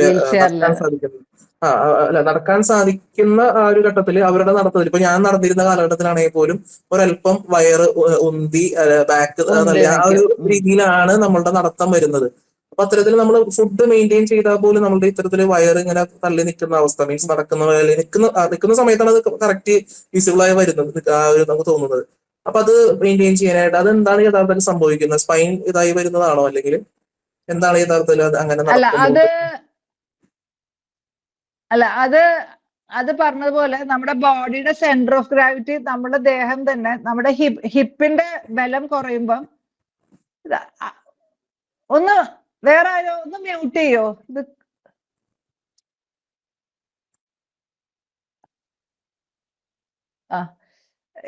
ജിതിൻ പറഞ്ഞത് വളരെ ഇമ്പോർട്ടന്റ് പോയിന്റ് ആണ്. ഈ ഭക്ഷണം കഴിച്ചുകൊണ്ട് മാത്രമല്ല വയറ് പൊന്തി വരുന്നത്. കാരണം നമ്മുടെ ഈ ലിംബ് ഗേർഡിൽ എന്ന് പറയല്ലോ, നമ്മുടെ ഗേർഡിലുള്ള മസിൽസ് വീക്ക് ആയിക്കൊണ്ടിരിക്കുമ്പം നമ്മൾ അറിയാതെ നമ്മുടെ ദേഹം തന്നെ ഉണ്ടാക്കുന്ന ഒരു ഇതാണ്, നമ്മൾ കുറച്ച് മുമ്പോട്ട് ഉന്തി നടക്കും. നമുക്ക് കുറച്ചും കൂടെ സ്റ്റെബിലിറ്റി കിട്ടാൻ വേണ്ടിയിട്ടാണ് നമ്മൾ അങ്ങനെ ചെയ്യുന്നത്. ദാറ്റ് ഈസ് ആ ഒരു ലംബാർ ലോഡോസ് എന്ന് പറയും. അതിന് നമുക്കൊന്നും ചെയ്യാൻ പറ്റില്ല. കാരണം ബോഡി തന്നെ നമ്മുടെ സെന്റർ ഓഫ് ഗ്രാവിറ്റിനെ ഇതാക്കുന്നതാണ്. നമുക്ക് വീഴാതെ നടക്കാൻ വേണ്ടിയിട്ട് നമ്മൾ തന്നെ ചെയ്യുന്ന, നമ്മൾ അറിയാതെ തന്നെ നമ്മൾ സയന്റിഫിക്കലി നമ്മളത് ഉണ്ടാക്കുന്നതാണ്. അപ്പൊ അതിന് നമുക്ക് ഒന്നും ചെയ്യാൻ പറ്റില്ല. നമ്മൾ കുറച്ച് മുന്നോട്ട് തള്ളി നടക്കുന്നതുകൊണ്ടാണ് അത് വയറ് തള്ളി വരുന്നത്. പിന്നെ വീൽ ചെയറിൽ നമ്മൾ കുറെ നാൾ ഇരിക്കുമ്പം ഓഫ്കോഴ്സ് നമുക്ക് നമ്മൾ കൂടുതൽ നേരം ഇരിക്കുമ്പം വയറെന്തായാലും തള്ളി വരും. അതിനും നല്ലതാണ് ആഴ്ചയിൽ 2 പ്രാവശ്യമെങ്കിലും ഈ ടിൽ ടേബിളിൽ നിൽക്കുന്നതും കമന്ന് കിടക്കുന്നതും എല്ലാം. താങ്ക് യു ജെറിൻ കറക്റ്റ് ആയിട്ട് ഇത് പറഞ്ഞതിന് ബിഗ് താങ്ക് യു കേട്ടോ. പിന്നെ നേരത്തെ ഒരു എക്യുപ്മെന്റിന്റെ കാര്യം പറഞ്ഞു, ഈ നടക്കാൻ സാധിക്കുന്ന വിധത്തിൽ ചെയ്യുന്നത് ഉമേഷോട് സംസാരിച്ച ഈ ജി ഗേറ്റർ എന്ന് പറയുന്ന സംഗതിയുടെ പ്രവർത്തനം സിമിലർ ആണോ? ഇപ്പൊ റോബോട്ടിക് സാങ്കേതിക ഏകദേശം Same ആണ്. റോബോട്ടിക്കിന്റെ ഗേറ്റേഴ്സും സെയിം തന്നെയാണ്. അതിലും Same. അങ്ങനെയുള്ളത് നടക്കുന്നത് നല്ല, നമുക്ക് ഭയങ്കര ഹാപ്പിയാവും. നമുക്ക് അതിലേ നടക്കാൻ പറ്റുള്ളെങ്കിലും കുറച്ചു നേരം നമ്മൾ അതിൽ നടന്നാല് നമ്മുടെ എല്ലുകൾക്ക് ബലം വെക്കാനും കൺട്രാക്ചേഴ്സ് വരാതിരിക്കാനും ഒക്കെ ഹെൽപ്പ് ചെയ്യും. നമുക്ക് 3 Robotic അത്യാവശ്യം gate. ഫിസിയോതെറാപ്പി കോൺസെൻട്രേറ്റ് ചെയ്ത് നടത്തപ്പെടുന്ന ഹോസ്പിറ്റൽസ് അല്ലെങ്കിൽ അത്തരത്തിലുള്ള നല്ല സ്ഥാപനങ്ങൾ നമുക്ക് 3 സോണിലേക്ക്, അതായത് കോഴിക്കോട്, മലപ്പുറം മുകളിലുള്ള ആൾക്കാർക്ക് വേണ്ടി ഒരെണ്ണം, നടുക്കഷ്ട എറണാകുളം, തൃശ്ശൂർ അവർക്ക് വേണ്ടി ഒരെണ്ണം, തിരുവനന്തപുരം ഭാഗത്തേക്കുള്ളവർക്ക്, അങ്ങനെ ഒന്ന് സജസ്റ്റ് ചെയ്യാൻ പറഞ്ഞു കഴിഞ്ഞാൽ എന്തെങ്കിലും മാഡത്തിന്റെ മനസ്സിൽ ഏതാ വരുന്നത്? ഇത് പെയ്ഡ് ആണോ അത് ഫ്രീ ആയിട്ട് ചെയ്യുന്നതാണോ ഉദ്ദേശിക്കുന്നത്? ഏതായാലും ഫ്രീയും പറയാം, പെയ്ഡും, ഏതായാലും മാഡത്തിന്. പെയ്ഡും പറയാം. നമ്മുടെ കണ്ണൂർ ഭാഗത്താണെങ്കിൽ നമുക്ക് തണൽ എന്ന് പറഞ്ഞിട്ടൊരു ഇതുണ്ട്. അവിടെ അത്യാവശ്യം തണൽ ബ്രെയിൻ ആൻഡ് സ്പൈൻ കൊണ്ട് ഒരു ന്യൂറോ റീഹാബ് ആണ് കോൺസെൻട്രേറ്റ് ചെയ്യുന്നത് കേട്ടോ. പിന്നെ മലപ്പുറത്ത് ഇപ്പം MES മെഡിക്കൽ കോളേജിൽ വലിയ കുഴപ്പമില്ലാതെ നമുക്ക്, പക്ഷെ എക്യുപ്മെന്റ്സ് ഭയങ്കരമായിട്ട് ഇല്ലെങ്കിലും നമ്മൾ മസ്കുലർ ഡിസ്ട്രോഫി പേഷ്യൻസിനെയൊക്കെ കൃത്യമായിട്ട് നമ്മൾ നോക്കുന്നുണ്ട്. അവിടെ നമുക്കിപ്പോ 1 മാസം അല്ലെങ്കിൽ 2 ആഴ്ച അങ്ങനെയൊക്കെ നമ്മൾ പാക്കേജസ് കൊടുക്കുന്നുണ്ട്, കംപ്ലീറ്റ്ലി ഫ്രീ അല്ലെങ്കിലും. പിന്നെ ഈ മെഡിക്കൽ കോളേജിലുള്ള പ്രശ്നം വെച്ചാൽ തെറപ്പിസ്റ്റുകളുടെ നമ്പർ കുറവാ, അതുകൊണ്ട് കൃത്യമായിട്ട് കിട്ടില്ല. പിന്നെ ഗോകുലം മെഡിക്കൽ കോളേജ് ഉണ്ട്, പിന്നെ ട്രിവാൻഡ്രത്ത്, പിന്നെ നമ്മുടെ എറണാകുളത്ത് ഒരു ഡോക്ടർ ശശികുമാറിന്റെ ഒരു ന്യൂറോ റീഹാബിലിറ്റേഷൻ സെന്റർ ഉണ്ട്. അങ്ങനെ അവിടെ നിപ്മർ നമുക്ക് സജസ്റ്റ് ചെയ്യാൻ പറ്റുമോ? ഏതാ? നിപ്മർ ഓഫ് കോഴ്സ് നിപ്മർ നല്ലതാണ്. നിപ്മർ തീർച്ചയായിട്ടും സജസ്റ്റ് ചെയ്യാം, കറുകുറ്റിയിലുള്ള. എറണാകുളം പീസ് വാലി അതുപോലെ. അതെ അതെ അതെ, എറണാകുളം പീസ് വാലി. മാഡം, അതുപോലെ നമ്മുടെ പിന്നെ ഈ ഓൺലൈനിലൊക്കെ കിട്ടുന്ന പല എക്യുപ്മെന്റുകൾ കാണുന്നുണ്ട്, നമുക്ക് സ്വന്തമായിട്ട് ചെയ്യാൻ കഴിയുന്ന ഈ പവർ കൊടുത്തിട്ട് വൈബ്രേറ്റ് ചെയ്യുന്ന പല ഉപകരണങ്ങളൊക്കെ, അതൊക്കെ എത്ര കണ്ട് സ്വന്തമായിട്ട് ചെയ്യാം? അത് അപകടം ചെയ്യോ കൂടുതൽ ചെയ്താല്? അത് നിങ്ങൾക്ക് അടുത്തറിയുന്ന ഫിസിയോതെറാപ്പിസ്റ്റിനോ അല്ലെങ്കിൽ ഫിസിയാട്രിസ്റ്റിനോ കാണിച്ചിട്ട് അത് വാങ്ങിയാൽ മതി. ജസ്റ്റ് വൈബ്രേഷൻ കൊണ്ടൊന്നും മസിൽ പവർ, സർക്കുലേഷൻ ഇംപ്രൂവ് ചെയ്യാൻ വൈബ്രേറ്ററി മസാജ് ഹെൽപ്പ് ചെയ്യും, രക്തോട്ടം കൂടാൻ വേണ്ടിയിട്ട് കേട്ടോ. അല്ലാതെ മസിലിന് ഗുണം ചെയ്തോളുന്നില്ല. ഗുണം ചെയ്തോളും. പവർ ഇംപ്രൂവ് ചെയ്യാൻ അത് ഗുണം ചെയ്തോളുന്നില്ല, പക്ഷെ പെയിൻ കുറയ്ക്കാനും കുറച്ച് രക്തോട്ടം കൂട്ടാനും ഒക്കെ അത് ഹെൽപ്പ് ചെയ്യാം. പക്ഷെ പവർ എത്രത്തോളം അത് ഇംപ്രൂവ് ചെയ്യുമെന്ന് നമുക്ക് പറയാൻ പറ്റില്ല. ചുരുക്കത്തിൽ മസില് സ്ട്രെങ്ത് ആനൊന്നും അത് ഗുണം ചെയ്തോളുന്നില്ല. ഇല്ല, ചെയ്തോളുന്നില്ല. ഒരു ഫെറ്റീഗ്, കഴപ്പ് അല്ലെങ്കിൽ ഭയങ്കര പെയിൻ ഒക്കെ ഉണ്ടെങ്കിൽ, ഇപ്പൊ നമ്മളിപ്പോ ഒരാൾ കൈ കൊണ്ട് ഇതാക്കുന്ന ആ ഒരു നമുക്കിപ്പോ ഉണ്ടാവുമല്ലോ, അപ്പൊ കാരണം നിങ്ങൾക്ക് സെൻസേഷൻ നോർമലാണ്. മറ്റേ സ്പൈനൽ കോഡ് ഇഞ്ചുറി ആൾക്കാരുടെ പോലെയല്ല, നിങ്ങൾക്ക് മലമൂത്ര വിസർജനം കൺട്രോൾ ഉണ്ട്, പിന്നെ സെൻസേഷൻ ഉണ്ട്. അതൊരു ഭയങ്കര ഭാഗ്യമാണ്. അതുകൊണ്ട് പ്രഷർ സോർ ഒന്നും വരില്ലല്ലോ. നിങ്ങളെ പോലെ ആൾക്കാർക്ക് പൊതുവെ പ്രഷർ സോഴ്സ് ഉണ്ടാവാറില്ല. അതേപോലെ മറ്റവരുടെ പോലെ ബ്ലാഡർ കൺട്രോൾ ഉണ്ട് അത്യാവശ്യം. നടക്കാൻ പറ്റിയില്ലെങ്കിൽ മാത്രമേ നമുക്ക് കെത്തിയിട്ടിടേണ്ട ആവശ്യമുള്ളൂ, അല്ലെങ്കിൽ അത് പറ്റുന്നില്ല. അപ്പൊ അതുകൊണ്ട് അങ്ങനത്തെ ഇഷ്യൂ ഇല്ലാത്തതുകൊണ്ട് ഈ വൈബ്രേറ്റർ ഒക്കെ കുറച്ച് രക്തോട്ടം കൂടാനും അങ്ങനത്തെ ഒരു കഴപ്പും വേദന ഇല്ലാതിരിക്കാനും സഹായിക്കും, അത്രേ ഉള്ളൂ. മാഡം, അതുപോലെ തന്നെ ഞങ്ങൾ അനുഭവിക്കുന്ന മറ്റൊരു പ്രധാന പ്രശ്നമാണ് കഴുത്തിന്റെ ബാലൻസ് നഷ്ടപ്പെടുന്നത്. അത് ഒരു പരിധിവരെ പിടിച്ചു നിർത്താനായിട്ട് നമുക്ക് എന്തെങ്കിലും എക്സസൈസുകൾ ഒന്ന് സജസ്റ്റ് ചെയ്യാമോ?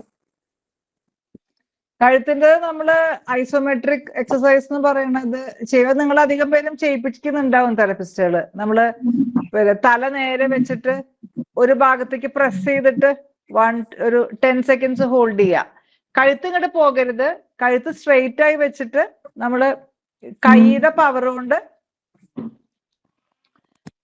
കൈയിലോട്ട് കഴുത്ത് പ്രസ് ചെയ്യുക. പക്ഷെ അത് എത്ര പേർക്ക് ആ കൈക്ക് അതിന് പവർ ഉണ്ടാവും എന്നുള്ളത് അറിയില്ല. അപ്പൊ കൈ ഒട്ടും പവർ ഇല്ലാത്തവർക്കാണെങ്കിൽ അത് ചെയ്യാൻ പറ്റില്ല. പക്ഷെ അത്യാവശ്യം പവർ ഉണ്ടെങ്കിൽ ചെയ്യുക, അല്ലെങ്കിൽ വേറെ ആരെങ്കിലും കൊണ്ട് ഇങ്ങോട്ട് പ്രസ് ചെയ്തിട്ട് നമ്മള് 10 സെക്കൻഡ് ഇങ്ങോട്ട് ഹോൾഡ് ചെയ്യുക. അതേപോലെ ഈ സൈഡിലേക്കും അത് ഇങ്ങനെ ചെരിഞ്ഞു പോവരുത്, സ്ട്രെയിറ്റ് ആയിട്ട്. അതുപോലെ താഴോട്ടും, അതേപോലെ മേലോട്ടും. മുകളിലേക്ക് തള്ളാൻ നോക്കുക. അപ്പൊ താഴത്തേക്ക് പറ്റുമെങ്കിൽ സ്വന്തം കൈ കൊണ്ട് അല്ലെങ്കിൽ വേറൊരാളെ കൊണ്ട് പിന്നെ ചെയ്യിപ്പിക്കാന്നുള്ളത്. അതേപോലെ കമന്ന് കിടന്നിട്ട് കഴുത്ത് പൊന്തിക്കുന്നത് നല്ലതാണ്, കഴുത്തിന്റെ ആ ഒരു പിന്നെ ബാലൻസ് വരാൻ വേണ്ടിയിട്ട്. എനിക്ക് ഒരു കണ്ടിന്യൂസ്ലി നമ്മളൊരു 10-15 മിനിറ്റ് ഒക്കെ നോൺ സ്റ്റോപ്പ് ആയിട്ട് നമ്മൾ സംസാരിക്കുമ്പോൾ ഇങ്ങനെ ഒരു പിന്നെ കിതപ്പ് വരുന്നുണ്ട്. അതുപോലെ ശ്വാസം എടുക്കാൻ കുറച്ച് ബുദ്ധിമുട്ടുണ്ട്. അപ്പോ അതിന് നമുക്ക് എന്താ ചെയ്യാൻ പറ്റുക? സാധാരണ നുസ്രത്തിന് എങ്ങനെയാ ബാക്കി മസിൽസ് ഒക്കെ മൊത്തം പോയിട്ടുണ്ടോ അതോ ഇല്ല എനിക്ക് എങ്ങനെയാണ്? എനിക്ക് പിന്നെ കൈക്ക് കുറച്ച് പ്രശ്നമുണ്ട്. അതായത് പിന്നെ മുകളിലേക്ക് പൊക്കാൻ കുറച്ച് പിന്നെ ബുദ്ധിമുട്ടുണ്ട്. ബാക്കി കുഴപ്പമൊന്നുമില്ല. നടക്കൊന്നുമില്ല, വീൽ ചെയറിൽ തന്നെയാണ്. വീൽ പക്ഷെ ചെയറിൽ തന്നെയാണ്. ഞാനിവിടെ പാലിയേറ്റീവിൽ പോകുന്നുണ്ട്, തെറാപ്പി ചെയ്യുന്നുണ്ട്. പക്ഷെ എനിക്ക് ഈ ഒരു ബുദ്ധിമുട്ടുണ്ട്. നമ്മളിങ്ങനെ ഞാൻ പിന്നെ ഈ കോളേജിലൊക്കെ ഇങ്ങനെ പോകാറുണ്ട്, കോളേജിലും സ്കൂളിൽ ഇങ്ങനെ ക്ലാസ് എടുക്കാനൊക്കെ പോകാറുണ്ട് കുട്ടികൾക്ക് വേണ്ടിയിട്ട്. അപ്പൊ നമ്മളിങ്ങനെ ഒരു 10-15 മിനിറ്റ് 20 മിനിറ്റ് ഒക്കെ നോൺ സ്റ്റോപ്പ് ആയിട്ട് സംസാരിക്കേണ്ടി വരുമല്ലോ. അപ്പൊ അങ്ങനെ സംസാരിക്കുമ്പോ എനിക്കിങ്ങനെ പിന്നെ ഒരു കിതപ്പ് വരാറുണ്ട്. അതേപോലെ തന്നെ ശ്വാസം ആ ഒരു സമയത്ത് ശ്വാസം വലിക്കാനും അതുപോലെ ബുദ്ധിമുട്ടുണ്ടാവാറുണ്ട്. നുസ്രത്ത് ഇപ്പൊ സംസാരിക്കുമ്പോൾ ഒരു ഇടർച്ച ഇപ്പൊ വന്നതാണോ അതോ നേരത്തെ ഉണ്ടോ? അതിപ്പോ ഉള്ളതാണ്. ഇപ്പൊ കുറച്ചായിട്ട് അത് കാണുന്നുണ്ട് ഞാൻ വല്ലാണ്ട്. ഒന്ന് നമുക്ക് ബ്രീത്തിങ് എക്സസൈസ് ചെയ്യാം. അതേപോലെ ക്ലാസ് ഇല്ലാത്ത ദിവസവും കുറച്ചു നേരം നമ്മൾ ഏതെങ്കിലും ബുക്ക് തുറന്നു വെച്ചിട്ട് വായിക്കാം. പക്ഷെ എന്നാലും ഒരു ENT കൺസൾട്ടേഷൻ എടുക്കുന്നത് നല്ലതാണ്. വോക്കൽ കോഡിൽ എന്തെങ്കിലും ഇഷ്യൂ ഉണ്ടോ, വോക്കൽ നൊഡ്യൂൾ വല്ലതും ഉണ്ടോ എന്നുള്ളതൊന്ന് അതൊന്ന് റൂൾ ഔട്ട് ചെയ്യുന്നത് നല്ലതായിരിക്കും. അത് റൂൾ ഔട്ട് ചെയ്തിട്ട് അത് ഓക്കെ ആണെങ്കിൽ നമുക്ക് പ്രോപ്പർ ആയിട്ടുള്ള ബ്രീത്തിങ് എക്സസൈസും അതുപോലെ എന്താ പറയാ ഇപ്പൊ നമ്മള് ഇത് ക്ലാസ് ഇല്ലാത്ത ദിവസവും റീഡ് ചെയ്ത് നമ്മളൊന്ന് വോയിസ് മോഡുലേറ്റ് ചെയ്യുന്നത് നല്ലതാണ്. പക്ഷെ ബിഫോർ ഡൂയിങ് ദാറ്റ് ഒരു ENT കൺസൾട്ടേഷൻ എടുക്കുന്നത് നല്ലതാണ്. നമ്മുടെ ഈ വോക്കൽ കോഡ്സിന് എന്തെങ്കിലും ഇഷ്യൂ ഉണ്ടോ എന്നുള്ളത് നോക്കണം. Thank you Nusrat. മാഡം അതുപോലെ തന്നെ നമ്മൾ ഈ ഫിസിയോതെറാപ്പിയുടെ കാര്യം പറഞ്ഞപ്പോൾ മാഡം നേരത്തെ സൂചിപ്പിച്ചു നമുക്ക് എല്ലായ്പ്പോഴും ഒരു തെറാപ്പിസ്റ്റിനെ വീട്ടിൽ കൊണ്ടുവന്ന് ചെയ്യിപ്പിക്കാനായിട്ട് സാധിക്കണമെന്നില്ല. അപ്പൊ നമ്മൾ പലപ്പോഴും നമ്മുടെ വീട്ടിലുള്ളവരെ ട്രെയിൻ ചെയ്യിച്ചോ അല്ലെങ്കിൽ ചിലപ്പോൾ പാരന്റ്സ് തന്നെയാകാം, അല്ലെങ്കിൽ സിബ്ലിങ്സ് ആവാം, അല്ലെങ്കിൽ സുഹൃത്തുക്കളാവാം നമുക്ക് വേണ്ടി ഇത് ചെയ്യുന്നത്. പക്ഷെ ഞാൻ പേഴ്സണലി എനിക്ക് ഫീൽ ചെയ്ത ഒരു കാര്യം എന്ന് പറയുന്നത് ഒരു തെറാപ്പിസ്റ്റ് ചെയ്യുന്ന ആ ഒരു പെർഫെക്ഷൻ ഒരു പക്ഷെ മറ്റുള്ളവർ ചെയ്യുമ്പോൾ അത് കിട്ടുന്നില്ല. അപ്പൊ അത്തരത്തിൽ തെറ്റായിട്ടുള്ള രീതിയിൽ ഇത്തരം കാര്യങ്ങൾ ചെയ്താൽ നമ്മൾ ഈ പ്രതീക്ഷിക്കുന്ന ഗുണത്തെക്കാൾ ഉപരി അതൊരു ദോഷം ലെവലിലേക്ക് എത്താൻ സാധ്യതയുണ്ടോ? അതോ അത്തരത്തിൽ അത് കണ്ടിന്യൂ അതെങ്കിലും നമുക്ക് കിട്ടുന്നതാണോ നല്ലത്? എന്താണ് ആ കാര്യത്തിൽ മാഡത്തിന്റെ അഭിപ്രായം? അതിലെന്ന് വെച്ചാല് ഇപ്പൊ മുട്ട് അല്ലെങ്കിൽ കൈ തീരെ അനക്കാതിരുന്നാല് അത് പ്രശ്നമാണ്. അപ്പൊ ജസ്റ്റ് ഇപ്പൊ കൈ ഒന്ന് മടക്കി നിവർത്തുക, മുട്ടൊന്നും ഇങ്ങനെ മടക്കി നിവർത്തുക, അങ്ങനെയുള്ള കാര്യങ്ങള് ഇപ്പം ഒരു രക്ഷയില്ലെങ്കിൽ ഒട്ടും ചെയ്യാതിരിക്കുന്നതിനേക്കാളും നല്ലത് ആരെങ്കിലും ചെയ്യുന്നതാണ്. ഇപ്പൊ കംപ്ലീറ്റ്ലി വീൽ ചെയർ ബൗണ്ട് ആയിട്ടൊരു ആള് ഇപ്പൊ നമുക്ക് പെട്ടെന്ന് ഇപ്പൊ അങ്ങോട്ട് കൊണ്ടുപോകാൻ സൗകര്യമില്ല. അങ്ങനെയാണെങ്കിൽ ഇപ്പൊ നമ്മൾ കിടത്തിയിട്ട് കാലൊന്ന് മടക്കി നിർത്തുക, അതുപോലെ ആങ്കിൾ ജോയിന്റ് ഒന്ന് മേലോട്ടും താഴോട്ടും ആക്കുക. ശരിക്കും ഒരു 10 മിനിറ്റ് എങ്കിലും നമ്മൾ അങ്ങനെ നമ്മുടെ എന്തായാലും ഫിസിയോതെറാപ്പിസ്റ്റ് ചെയ്യുന്ന അത്ര ഒന്ന് അവർക്ക് പേടിയായിരിക്കും ചെയ്യാൻ. രണ്ട് അവർക്ക് ചിലപ്പോൾ കുറച്ച് കഴിഞ്ഞാൽ മടുപ്പ് വരാം, എങ്ങനെയൊക്കെ ആവാം. പക്ഷെ ഒട്ടും ചെയ്യാത്തതിനേക്കാളും നല്ലത് കുറച്ച് ചെയ്യുന്നതാണ്. അങ്ങനെ പാസീവ് റേഞ്ച് ഓഫ് മോഷൻ അങ്ങനെ കുറച്ച് ചെയ്യുന്നതിൽ വലിയ ഇഞ്ചുറി ഒന്നും വരില്ല. സാധാരണ ഇപ്പൊ നമ്മൾ കൈ കടന്നിട്ട് കൈ ഇപ്പൊ ഒന്ന് മേലോട്ടും താഴോട്ടും ആക്കുക, മുട്ട് മടക്കി നിവർത്തുക ഒരു 10 പ്രാവശ്യം, വിരലൊന്ന് ഇങ്ങനെ മേലോട്ടും താഴോട്ടും ആക്കുക, അതുപോലെ ഹിപ്പാണെങ്കിൽ അകത്ത് അടുപ്പിക്കുക, പിന്നെ ഒന്ന് മുകളിലോട്ടും താഴോട്ടും, മുട്ട് മടക്കി നിവർത്തുക, പാദം മേലോട്ടും താഴോട്ടും ആക്കുക. ഓരോന്നും ഒരു 5 പ്രാവശ്യം ഗ്യാപ്പിട്ട് ചെയ്യാൻ സത്യം പറഞ്ഞാൽ ഒരു 15 മിനിറ്റ് മതി. അത്രയെങ്കിലും ചെയ്തെങ്കിലാണ് കോൺട്രാക്ചേഴ്സും പ്രശ്നങ്ങളും വരിക. അതൊരു രക്ഷയില്ലെങ്കിൽ ആരെങ്കിലും ചെയ്യുന്നതുകൊണ്ട് കുഴപ്പമില്ല. റെസിസ്റ്റഡ് എക്സസൈസ്, തേരാബാൻഡിന്റെ കാര്യങ്ങള്, അങ്ങനത്തെ കാര്യങ്ങളൊക്കെ നമ്മൾ സാധാരണ ആൾക്കാരെ കൊണ്ട് ചെയ്യിപ്പിക്കാതിരിക്കുന്നതാണ് നല്ലത്. ഇപ്പോ ഇത്തരം എക്സസൈസുകൾ ഞാൻ നേരത്തെ സൂചിപ്പിച്ച പോലെ തന്നെ ഒരു ബ്ലഡ് ടെസ്റ്റ് അല്ലെങ്കിൽ ഇത്തരത്തിൽ റെഗുലർ ആയിട്ടുള്ള ചെക്കപ്പ് ചെയ്യേണ്ടത് അനിവാര്യമാണ്. അപ്പോൾ ഇത്തരത്തിൽ എക്സസൈസുകൾ ഇതൊക്കെ റെഗുലർ ആയിട്ട് ചെയ്യുന്ന ഒരു വ്യക്തിയാണെങ്കിൽ പോലും നമ്മൾ എന്തൊക്കെ ഇതാണ് ഒരു നോർമലി ഒരു ഇയർലി ടെസ്റ്റ് ചെയ്യേണ്ടത്? അത് ഇപ്പോൾ ഇൻ കേസ് എന്തെങ്കിലും ഒരു വൈറ്റമിൻ നമുക്ക് പർട്ടിക്കുലർ കുറവാണെന്നുണ്ടെങ്കിൽ എങ്ങനെയാണ് അത് നമുക്ക് അത് മെയിൻറ്റെയിൻ ചെയ്ത് കൊണ്ടുപോകാനായിട്ട് സാധിക്കുക? ഒന്ന് മെയിൻറ്റെയിൻ ചെയ്യേണ്ടത് നമ്മൾ പ്രോപ്പർ ഒരു ബാലൻസ് ഡയറ്റ് എടുക്കുക എന്നുള്ളത് തന്നെയാണ്. എല്ലാം ഒരു ബാലൻസ് ആയിട്ട് പോകണം. ഇപ്പൊ എന്താ പറയുക, ഇപ്പൊ നമ്മള് കാർബോഹൈഡ്രേറ്റ് എന്ന് പറയുന്നതാണ് ഇപ്പൊ നമ്മുടെ ഇപ്പൊ ചോറ്, ചപ്പാത്തി, അതേപോലെ ഇപ്പൊ റാഗി, മൈദ, അങ്ങനെയുള്ള സാധനങ്ങൾ. പിന്നെ നമുക്ക് വരുന്നത് ഇപ്പൊ ഇറച്ചി, പ്രോട്ടീൻ എന്ന് പറയുന്നത് ഇറച്ചി, മീന്, മുട്ട. ഇപ്പൊ വെജിറ്റേറിയൻസ് ആണെങ്കിൽ ഇപ്പൊ സോയാബീൻ, പയറ്, കടല, അങ്ങനെയുള്ള സാധനങ്ങൾ.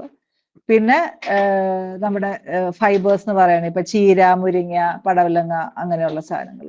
പൊതുവെ നമ്മുടെ ഇവിടുത്തെ ഒരു സംസ്കാരം എന്ന് വെച്ചാൽ നമ്മൾ ചോറ് കുറെ എടുക്കും, ബാക്കി ഇപ്പൊ ഇറച്ചിയോ മീനോ മുട്ടയാണെങ്കിൽ വളരെ കുറച്ച്, ഒന്നോ അല്ലെങ്കിൽ അര കഴിക്കും, പിന്നെ ഈ പച്ചക്കറികളും കുറച്ച് കഴിക്കും. അപ്പൊ ചോറിന്റെ അളവും ഈ 3 സംഗതികളും ഏകദേശം തുല്യമായിട്ട് പോണം. പിന്നെ ബ്ലഡ് ടെസ്റ്റുകളുടെ കാര്യം പറയുകയാണെങ്കിൽ റെഗുലർ ആയിട്ട് ഓരോ മാസമൊന്നും ചെക്ക് ചെയ്യേണ്ട ആവശ്യമില്ല. വർഷത്തിലൊരിക്കൽ ഇപ്പൊ കൊളസ്ട്രോള്, ഷുഗർ, കാൽസ്യം നിങ്ങൾക്ക് നോക്കുന്നത് വളരെ നല്ലതാണ്. പിന്നെ ആ ഒരു റുട്ടീൻ ചെക്കപ്പിന് നിങ്ങളിപ്പോ ഏതെങ്കിലും ഡോക്ടറുടെ അടുത്ത് പോവുകയാണെങ്കിൽ അതനുസരിച്ച് പോകുന്നത്. ബ്ലഡ് ഹീമോഗ്ലോബിൻ, നമുക്ക് ചോര എത്രയുണ്ടെന്ന് അറിയാനുള്ളത്, ബ്ലഡ് റുട്ടീൻ, ഷുഗർ, കൊളസ്ട്രോള്, പിന്നെ കാൽസ്യം. പിന്നെ കിഡ്നിക്ക് യൂഷ്വലി നിങ്ങൾക്ക് അങ്ങനെ വരാറില്ല. മസ്കുലർ ഡിസ്ട്രോഫി എന്ന അസുഖമുള്ളവർക്ക് കിഡ്നിക്കും ലിവറിനും പ്രശ്നങ്ങൾ വരാറില്ല. പക്ഷെ എന്നാലും ഒന്ന് നോക്കണം എന്നുണ്ടെങ്കിൽ ബ്ലഡ് യൂറിയ, ക്രിയാറ്റിനിൻ, അതാണ് കിഡ്നിക്ക് റീനൽ ഫംഗ്ഷൻ. ലിവറിനാണെങ്കിൽ ലിവർ ഫംഗ്ഷൻ ടെസ്റ്റ് അല്ലെങ്കിൽ SGPT, SGOT, അത് ആവശ്യമുണ്ടെങ്കിൽ മാത്രം ചെയ്താൽ മതി. പിന്നെ പ്രോട്ടീൻ ഫുഡിനെ കഴിക്കാമോ? പ്രോട്ടീൻ നിങ്ങൾക്ക് കഴിക്കണം. അല്ല, പ്രോട്ടീൻ പൗഡർ വേ പ്രോട്ടീൻ ആണ് സേഫ്. അത് നിങ്ങൾക്ക് കിഡ്നിക്ക് പ്രശ്നങ്ങളൊന്നും ഇല്ലെങ്കിൽ, ഇപ്പൊ നിങ്ങൾക്ക് അത്രയും ഇറച്ചിയും മീനും കഴിക്കാൻ ഇഷ്ടമല്ല, വെജിറ്റേറിയൻസ് ആണെങ്കിൽ ഇപ്പൊ ഒരു സ്കൂപ്പ് പ്രോട്ടീൻ പൗഡർ കഴിക്കുന്നതിൽ തെറ്റൊന്നുമില്ല. ഓക്കെ. അപ്പൊ മാർക്കറ്റിൽ അവൈലബിൾ പ്രോട്ടീൻസ്, പക്ഷെ അത് നോക്കിയിട്ട് വേണം കഴിക്കാൻ. കാരണം പല പ്രോട്ടീൻ പൗഡേഴ്സിലും ചിലപ്പോ എന്താ പറയാ സ്റ്റിറോയിഡ് ഉണ്ടാവാറുണ്ട്. അപ്പൊ വെറുതെ നിങ്ങള് നോക്കി കഴിക്കരുത്. അത് നിങ്ങൾക്ക് അടുത്ത ആരെങ്കിലും ഉണ്ടെങ്കിൽ അത് ചോദിച്ച് നോക്കിയിട്ടേ അത് കഴിക്കാവൂ. കാരണം ഇപ്പം മാർക്കറ്റിൽ അങ്ങനത്തെ പലതും അവൈലബിൾ ആണ്. അപ്പൊ അത് വേ പ്രോട്ടീൻ പാലിൽ നിന്ന് കിട്ടുന്ന പ്രോട്ടീൻ വലിയ കുഴപ്പമില്ല.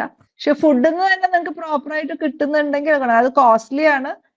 പക്ഷെ അത് സേവ് ചെയ്യാൻ പറ്റുന്ന, കഴിക്കാൻ പറ്റുന്നില്ലെങ്കിൽ മാത്രം പ്രോട്ടീൻ പൗഡർ കഴിക്കേണ്ട ആവശ്യമുള്ളൂ. വീണിട്ട് സർജറി ചെയ്തിട്ട് ഇരിക്കുകയാണ്. അതെ, 3 വർഷം മുമ്പ് ഇതേമാതിരി വീണപ്പോ ഇടത്തെ കാലിന്റെ തന്നെ തൊടേന്റെ എല്ല് പൊട്ടി, സ്റ്റീലൊക്കെ ഇട്ടിരുന്നു. അപ്പൊ വീണ്ടും ഇതുപോലെ ബാത്റൂമിൽ പിടിച്ച് ഞാൻ വാക്കറി ഉപയോഗിച്ച് നടന്നിരുന്നു. അല്ല, ആ വീഴ്ച വീണുമ്പോ വടി ഒരു സ്റ്റിക്ക് മാത്രം മതിയായിരുന്നു. പിന്നെ 3 വർഷം മുമ്പ് ശേഷം, ഈ വീണതിന് ശേഷം റിക്കവർ ആയ ശേഷമാണ് വാക്കറി യൂസ് ചെയ്ത് നടക്കാൻ തുടങ്ങിയത്. അപ്പൊ വീണ്ടും ഇതുപോലെ ബാത്റൂമിലേക്കൊക്കെ തനിയെ പോയിരുന്നു. അപ്പൊ ബാത്റൂമിൽ നിന്നാണ് ഇപ്പൊ 3 മാസം മുമ്പ് വീണത്. അപ്പൊ വീണ്ടും അതേ കാലിനുണ്ട് കുറച്ചും കൂടി മേൽക്ക് തൊടേന്റെ എല്ലാണ് പൊട്ടി. വീണ്ടും ആ ആദ്യത്തെ സ്റ്റീൽ ഇട്ട് ഇപ്പൊ റെസ്റ്റിലാണ്. ഇപ്പൊ ഞാൻ ചോദിക്കണത് എന്താ വെച്ചാല്, ഇനിയിപ്പോ വീൽ ചെയറിൽ തന്നെയാണ്, ഒരാൾ വേണം പൊക്കി വെക്കാനൊക്കെ, എടുത്തിട്ട് ബെഡിൽ നിന്നായാലും വീൽ ചെയറിനായാലും. അപ്പൊ ഇനിയിപ്പോ കഴിഞ്ഞ മാസം പോയപ്പോ ഏകദേശം എല്ലിന്റെ അതൊക്കെ പൂത്ത് ഇറങ്ങിയിട്ടുണ്ട്, 1 മാസം കൂടി റെസ്റ്റ് എടുക്കാനാ പറഞ്ഞത്. അപ്പൊ ഇനിയിപ്പോ ഇത് കഴിഞ്ഞാല് വാക്കറിൽ നടക്കാൻ പറ്റുമോ? അതിന് ഫിസിയോതെറാപ്പി ചെയ്താൽ എന്തെങ്കിലും കാര്യം? ഇപ്പൊ ധൈര്യം പോയി അല്ല, എന്തായാലും ഫിസിയോതെറാപ്പി ചെയ്യണം. അതില് മെയിൻ ആയിട്ട് പിന്നെ കൂടുതൽ പോകുന്നതിന് വീൽ ചെയർ ആണ് നല്ലത്. പക്ഷെ ഇരുന്നെണീക്കാൻ സിറ്റ് ടു സ്റ്റാൻഡ്, അതുപോലെ ഹിപ്പിന്റെ, ഇപ്പൊ നിങ്ങൾ ഒരാള് പൊക്കി എടുക്കുന്നതിന് പകരം വാക്കറിലേക്ക് വെയിറ്റ് കൊടുത്ത് എണീറ്റ് നിൽക്കാനും പിന്നെ ബെഡിൽ നിന്ന് ചെയറിലേക്ക് ട്രാൻസ്ഫർ ചെയ്യാനും ഒക്കെ നിങ്ങൾക്ക് പറ്റും. അതിന് ഫിസിയോതെറാപ്പി ചെയ്യുക. പക്ഷെ 2 പ്രാവശ്യം വീണത് കൊണ്ട് നമ്മുടെ ഇനി അങ്ങനെ നടക്കുന്നത് ചിലപ്പോൾ റിസ്ക് ആയിരിക്കും. പക്ഷെ അതെന്ന് വെച്ചാൽ ഫിസിയോതെറാപ്പി ചെയ്യാതിരിക്കരുത്. ഫിസിയോതെറാപ്പി ചെയ്ത് അല്ലെങ്കിൽ നിങ്ങൾ ബെഡ് ബൗണ്ട് ആയി. പക്ഷെ ഇതുവരെ ഞാൻ ഫിസിയോതെറാപ്പി ചെയ്തിട്ടില്ല. തനിയെ എങ്ങനെ എക്സസൈസ് എന്തെങ്കിലും കൈ ഇങ്ങനെ ഇരുന്ന് ചെയ്യാന്നല്ലാതെ കൈയും കാലുകളൊക്കെ അങ്ങനെ ചെയ്യും. ഫിസിയോതെറാപ്പി ചെയ്യണം. ഹലോ മാഡം, ഞാൻ ഈ അത്യാവശ്യം നടക്കുന്ന ഒരാളാണ്. അപ്പൊ ഞാൻ ഈ നടക്കുമ്പോ എനിക്ക് ഇടത്തെ കാൽപാദം മടങ്ങിപ്പോണുണ്ട്. അപ്പൊ മാഡം മുമ്പേ പറഞ്ഞ ഈ സ്പ്ലിന്റ് ഉപയോഗിച്ചാൽ അതുകൊണ്ട് എന്തെങ്കിലും ബെനിഫിറ്റ് ഉണ്ടാവുമോ? നമ്മള് ഒരു സ്പ്ലിന്റ് എങ്ങനെയാ നമ്മൾ ചൂസ് ചെയ്യേണ്ടത്? അതിന് ആരെയാ കാണേണ്ടത്? അല്ല, സ്പ്ലിന്റ് ചൂസ് ചെയ്യണമെങ്കിൽ ഒന്നില്ലെങ്കിൽ നിങ്ങൾ ഫിസിയോതെറാപ്പിസ്റ്റ് അല്ലെങ്കിൽ ഫിസിയോതെറാപ്പിസ്റ്റിനെ പോയി കാണണം. നേരിട്ട് കാണാതെ നമുക്ക് പറയാൻ പറ്റില്ല. നേരിട്ട് കണ്ട് എവിടെ സ്ഥലം റെഡിമെയ്ഡ് ആയിട്ട് വാങ്ങിക്കാനും കിട്ടും. പിന്നെ നമ്മൾ അളവെടുത്തിട്ട് ഓർത്തോട്ടിസ്റ്റ് എന്ന് പറയുന്ന ആൾക്കാർ നോക്കും ചെയ്യും. അത് ഒന്നില്ലെങ്കിൽ നിങ്ങൾ അടുത്ത ഫിസിയോതെറാപ്പിസ്റ്റ് അല്ലെങ്കിൽ ഫിസിയാട്രിസ്റ്റ്, PMR സ്പെഷ്യലൈസ് ചെയ്തിട്ടുള്ള ആരെങ്കിലും കാണിച്ചിട്ട് അത് എടുക്കുന്നതായിരിക്കും നല്ലത്. എന്തായാലും ഈ ഒരു പറഞ്ഞ സമയത്തിനുള്ളിൽ തന്നെ ഒരുപാട് കാര്യങ്ങൾ മാഡം പറഞ്ഞു തന്നു. തീർച്ചയായിട്ടും ഞങ്ങൾക്ക് വളരെ യൂസ്ഫുൾ ആവുന്ന കാര്യങ്ങളാണ്. ഇത്രയധികം കാര്യങ്ങൾ ഇപ്പൊ ഒരു കുറഞ്ഞ സമയത്തിന് പറഞ്ഞാൽ ഫെബീന മാഡത്തോടെ ഏറ്റവും സ്നേഹത്തോടെ നന്ദി പറയുകയാണ്. അതുപോലെ തന്നെ ഇത്രയും നേരം ഞങ്ങളെ ശ്രമിച്ചുകൊണ്ടിരുന്ന നിങ്ങൾ ഓരോരുത്തരെയും ഏറ്റവും സ്നേഹത്തോടെ നന്ദി പറയുന്നു. ഒപ്പം നമ്മളുടെ ഈ പ്രോഗ്രാം നടത്തുവാനായിട്ട് സഹായിച്ച ടെക്നിക്കൽ ടീമിലെ അംഗങ്ങളായിട്ടുള്ള എല്ലാവരെയും, പോസ്റ്റർ ഡിസൈൻ മുതൽ നമ്മളുടെ ഈ പ്രോഗ്രാം കോർഡിനേറ്റ് ചെയ്യുന്ന എല്ലാ കാര്യങ്ങളും ചെയ്യുന്നവരാണ്, അവരെയും ഏറ്റവും സ്നേഹത്തോടെ ഓർക്കുകയാണ്. അപ്പോൾ എല്ലാവർക്കും നല്ലൊരു ശുഭരാത്രി തരുന്നു. Thank you.